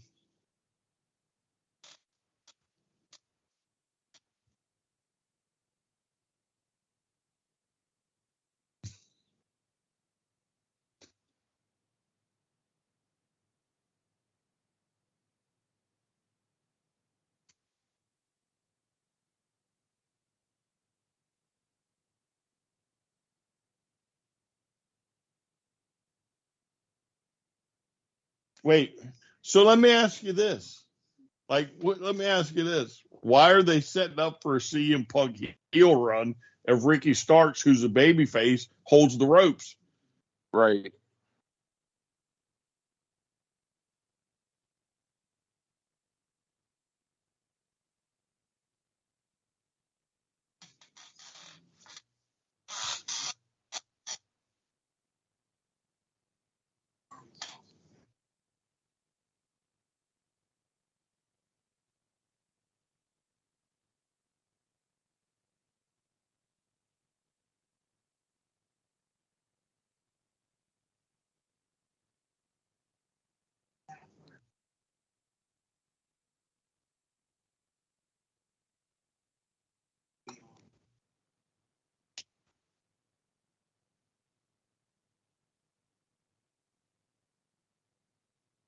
Yeah,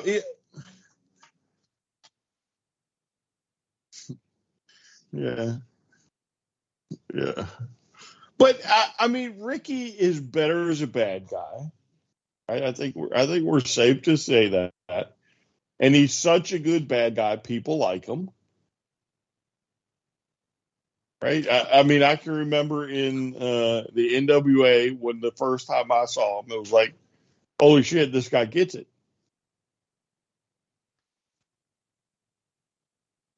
Yes. And he was a bad guy, and that's what's crazy. I mean, he was like that good. He almost rivals MJF, except for Ricky doesn't do the social things that MJF does. You know, I don't know if we've ever had video of Ricky Starks, you know, basically berating some little 3-year-old kid because she asked for an autograph. You know what I'm saying? Yeah. I don't think we have that at Ricky Starks, right? But, you know, I think this is the start of the turn for Ricky. I don't know I don't know about the Punk. Like, he's done a few things to make you go, but I don't see them turning both him and Ricky. And to me, there were spots in the match where Ricky had his moments, the rope, and then again, the trophy. He's like, yep, nope, give me that. I'm out. Deuces. And then Punk was moping so bad he was sitting in the ring at Battle for the Belts. I thought that, like, damn, dude, you lost 5 minutes ago. Get the fuck out of the ring.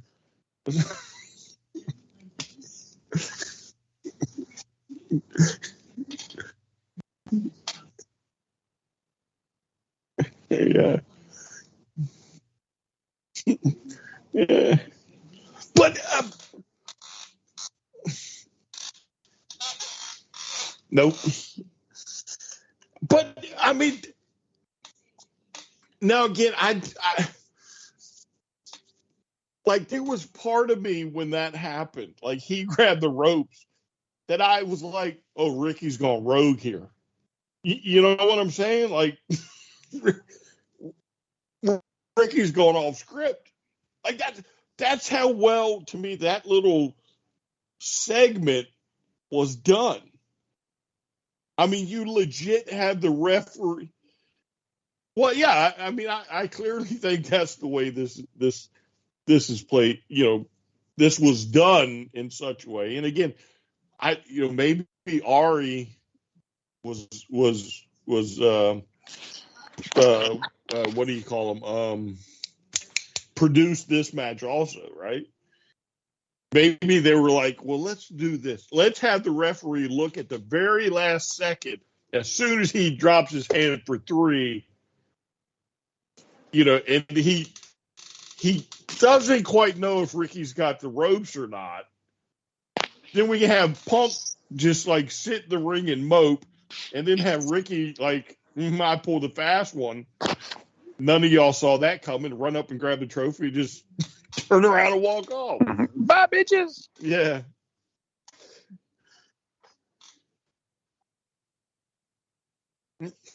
But again, to me, it was done so well. Even like me, I'm like, did Ricky just go rogue? You know what I'm saying? Did he intentionally like hold him down and get this win, knowing that, there's nothing that's, I mean, it was just, I think it was so well done, that pinfall. Yeah. Yeah.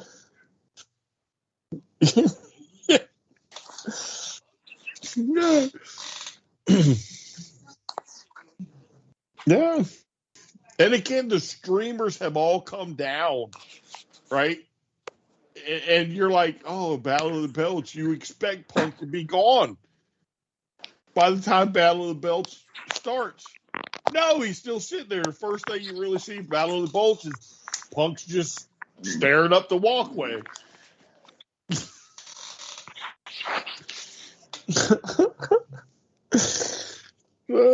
Again, that to me, that was done so cleverly, and I'm telling you, I bought it. I literally, when he held the ropes, and you didn't get the kick out, and Punk acted the way Punk did. I was like, I'm telling you, for a second, I was like, holy shit! Did he just go rogue? Did he just like, no, I'm just going to sit here. Yeah, I'm just going to sit here and take this trophy home. So it was well done.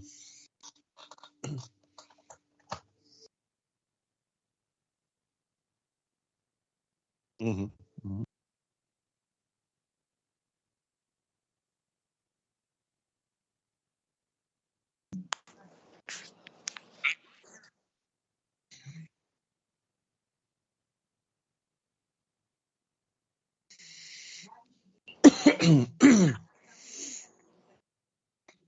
So I think Willow becomes one of your breakout stars, because I too like Willow. I really like the character.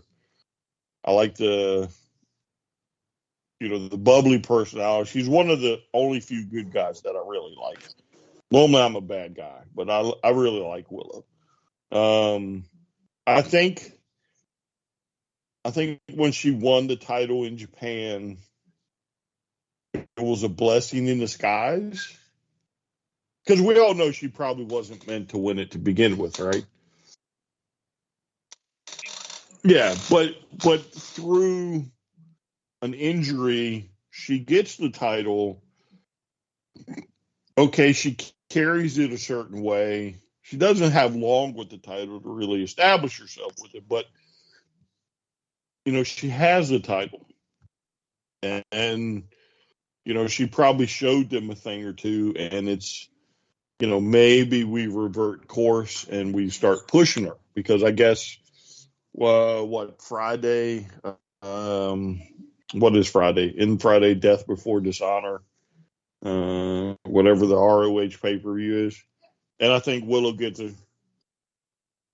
Well, I know Athena versus Willow. I did see that. So I think she walks away with the ROH title. Um, yeah. But again, the Willow is starting to build momentum to the point that she can be your top babyface at the moment. In my opinion, like, I think she's starting to build that type of momentum. She's a good she's good talker.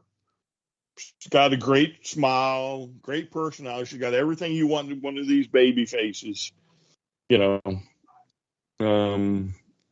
she did. She did have an international title, and they probably saw something, and maybe oh well, she could carry a title, and maybe she'll get along. I fully expect her to beat Athena for the title.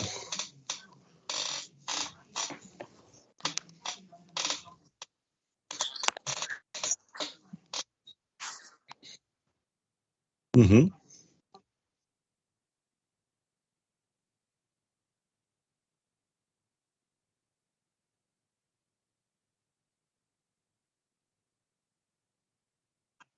Mm-hmm. Yeah, it comes across as the old, like, Bailey being a hugger gimmick, you know? Mm-hmm. You know, it was like everybody likes her. She has her thing, and it's like she's going to be tough, but she's going to do what she needs to win, but not go across the line. Mm-hmm. And with the New Japan title and all that, like, I mean, I think she's just destined. And it would give them depth on the ROH side of the house.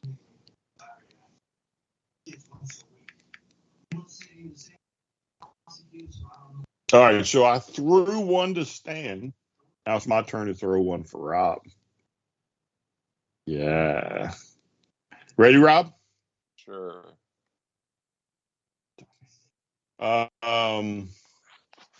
No, yes, all of the above. The 23rd of December.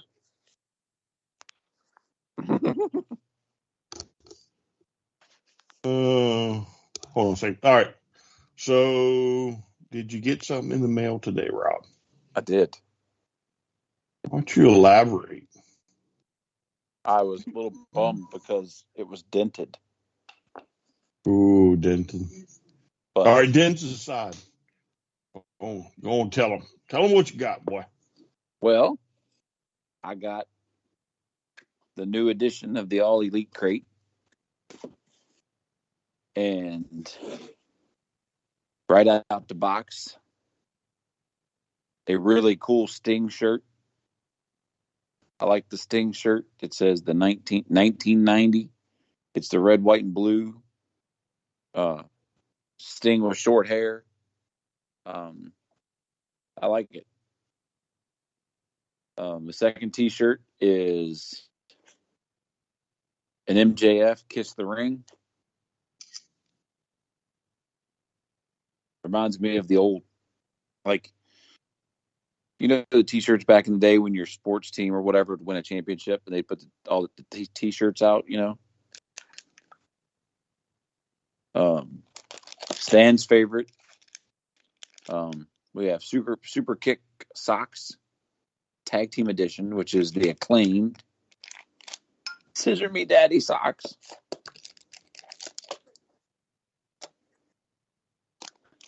Well, they got the acclaim on them. You remember the old WWE box that they gave like what was it? Bray Wyatt socks the one time? Yeah, the lapel pin is Jamie Hayter Hits Hard. Wait, what's your saying? Mine says Hayter Hits Hard. Oh, okay. All right. Sorry, I realized after I said it. The micro brawler is Jungle Boy Jack Perry. So does your micro brawler have a little sticker on it saying limited edition? No. Dang it. Okay. And then we have a poster of Jericho and Cassidy. Mimosa Mayhem. 3 different CM Punk stickers. Pretty cool stickers, actually. One of CM Punk's face, another one of his logo, and then his hands. A Dim Boys flag, because no house is complete without it. No house is complete without the Dim Boys flag for the Briscoes. And then the final thing is the autograph. Dun, dun, dun. And we're out of time. So we'll see y'all next time. No. Autograph is Hobbs. Powerhouse Hobbs. Yeah. It's a decent crate. I like the shirts. Brian, what's your favorite? No. We're not playing. This is my game right now, buddy. I asked your opinion. You don't get to ask my opinion. I asked your opinion. This What's definitely coming next shirts month? I'll wear. Yeah, I do like the Sting. Yeah, I'll wear the Sting shirt, and I can definitely see myself wearing the MJF shirt if we go to a live event or something. What's in the crate for next month? I didn't even look. I didn't even look. Shit. Or not next month, but next quarter or whatever. I think AEW says it. Huh? No, Rob should have it on the card. Don't you have the card? I got the card. What's on the back side of the card? Doesn't say anything. Doesn't say nothing? They're not saying what's coming next time? No, one says the other side of this card contains spoilers for this crate, AEW All Elite Wrestling. And on the other side, it has the spoilers. Oh, I thought they know. I know. Pro Wrestling Tees does that. Oh, I figured they did it too.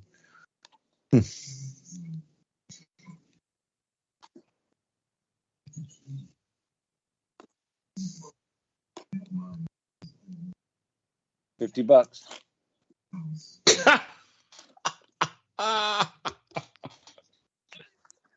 He said $50.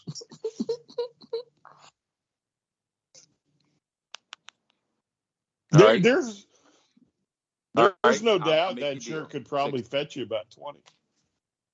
No problem. 20, 25. I know. I see. I'm still bummed about my Arrow shirt years ago from the DC box. The year they had the month they had the Arrow. Mm-hmm. That was a cool ass T-shirt. Then it had a hole in it. Oh, God, I was depressed.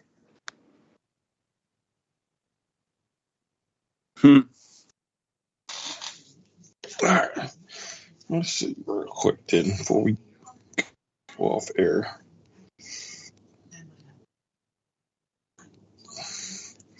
PW crate. Let's see if it says what they get next month. Now listen, you rat little bastards. I think it's time. Not like you guys, but I think it's time that we got a big autograph from Punk or Omega, Mox or Sting. You know what I'm saying? Like Jericho. Like let's get it done. Right. You know, I think we've had the Young Bucks. Keep buying it. Yeah, I think we've had the Young Bucks.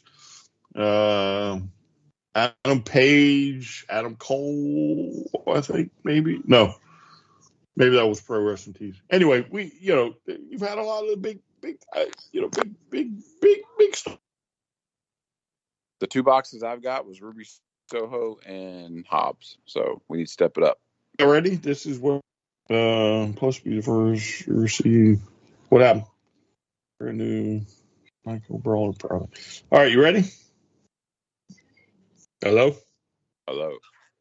Oh man, I had a little beep, and all right, so this is what it's showing. I'm assuming this is the next crate, because why would you have a picture and then not have it? And then if the lineup holds, we'll take a shot at what autograph. All right, so you got Darby Allin, you got the Acclaimed and Daddy Ass, Statlander, Mox, MJF, Bullet Club, Page, and Brody King. So Brody, of course, could be House of Black, I guess, but Brody King will be the autograph.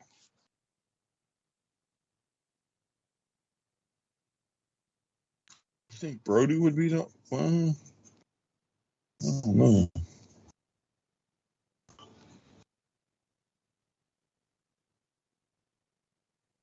MOX. Yeah. It's like Arn Anderson. It's like when I finally got Arn Anderson, it's like Arn Anderson.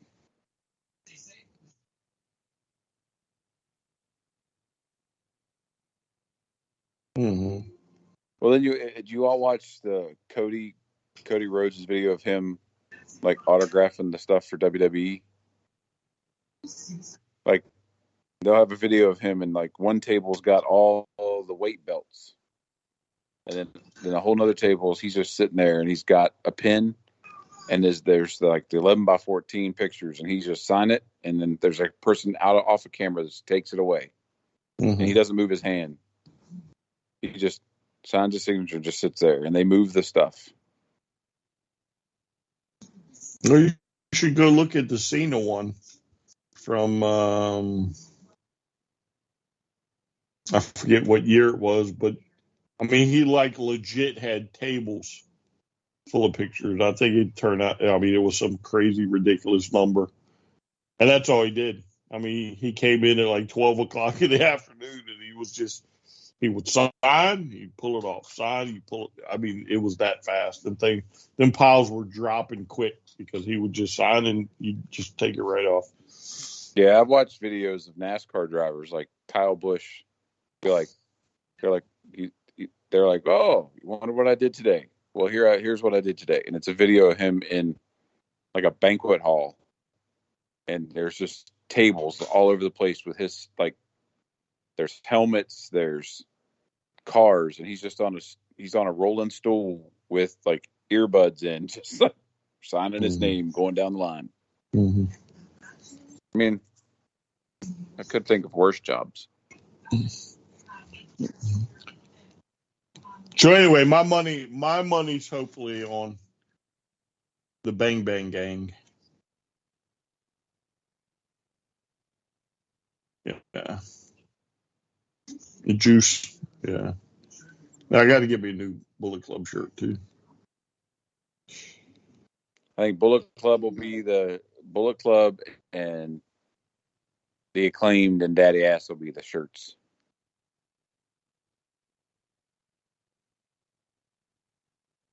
I wouldn't mind the Saraya autograph either. That'd be kind of cool. Darby Allin will be the Micro Brawler. I'm trying to think if he's got one yet. Yeah, they might have with Darby. I know Statlander has signed autographs before, so she probably won't be the autograph.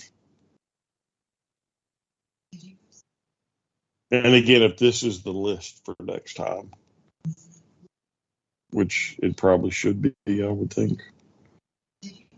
Yeah, my son got me a auto pack, and Statlander was in that. Mm-hmm. Darby, I think, has done it before. So I think you can rule him out of that. Although an Acclaimed to Daddy Ass, that wouldn't be too bad either. That'd be like a threefer.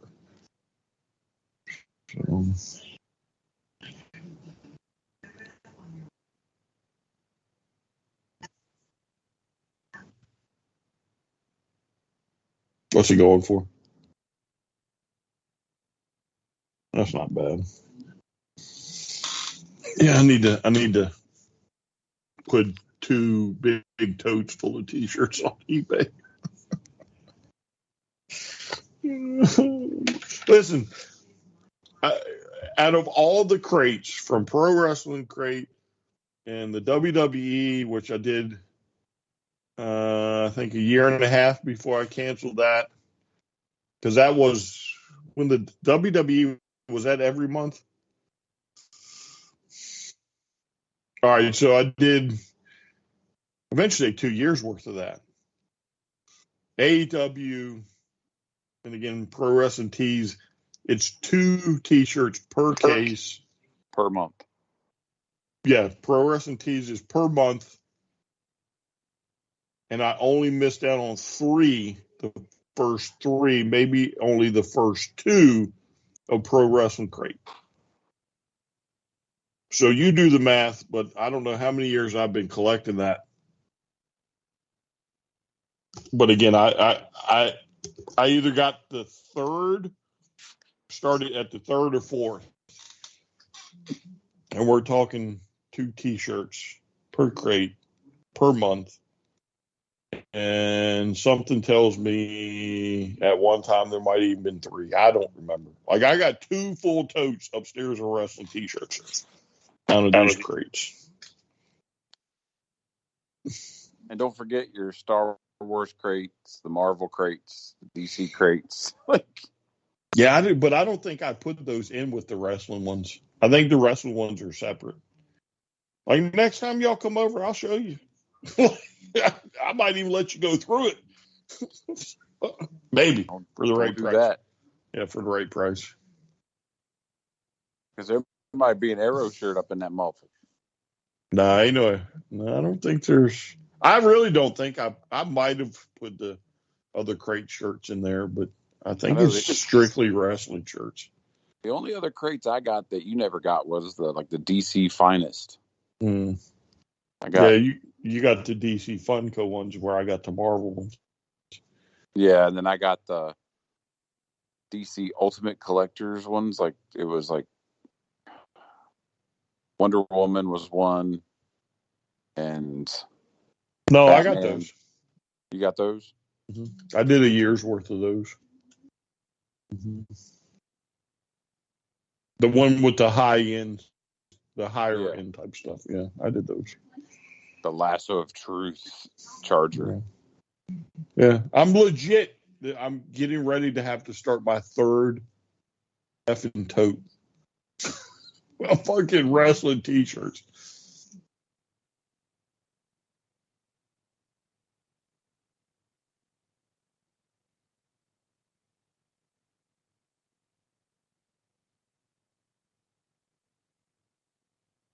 Yeah, we're not talking small totes either. We're talking huge fucking totes. I'll show you the next time you come over. And then you can look at how many boxes, like crates, are still in the crates because I don't have room for the t-shirts. It's redonkulous. And the only one in circulation is FTR. Yeah. The last FTR one. Yeah, I got to get that one in. I think that came in the last box, right? It might. Yeah, I think it was the last one. The red FTR shirt. Yeah, I think it might have been the last one. I just went through my t-shirts and was like, all right, these are a little dated, WWE. It's time to get rid of them. I'm not like Stan and wear them until they stretch like Under Armour.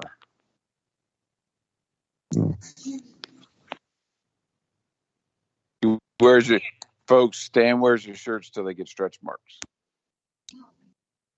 Yeah, I was wearing CM Punk one for a while, then I'll put it back in the box. So I need to dig that one back out.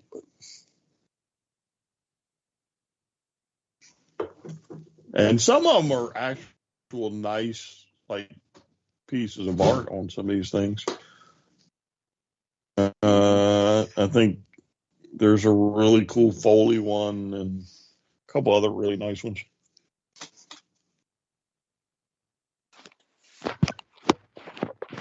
Yeah. For the right price, t-shirt could be yours. Mm-hmm. I got an Orange Cassidy I'll write my butt with and then give it to you. I'm just kidding. I wouldn't do that. I wouldn't give you the t-shirt. Did you hear what I just said? I wouldn't give you the t-shirt. I kid. I like Orange Cassidy. So I'm just kidding.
So, Rob, before we get off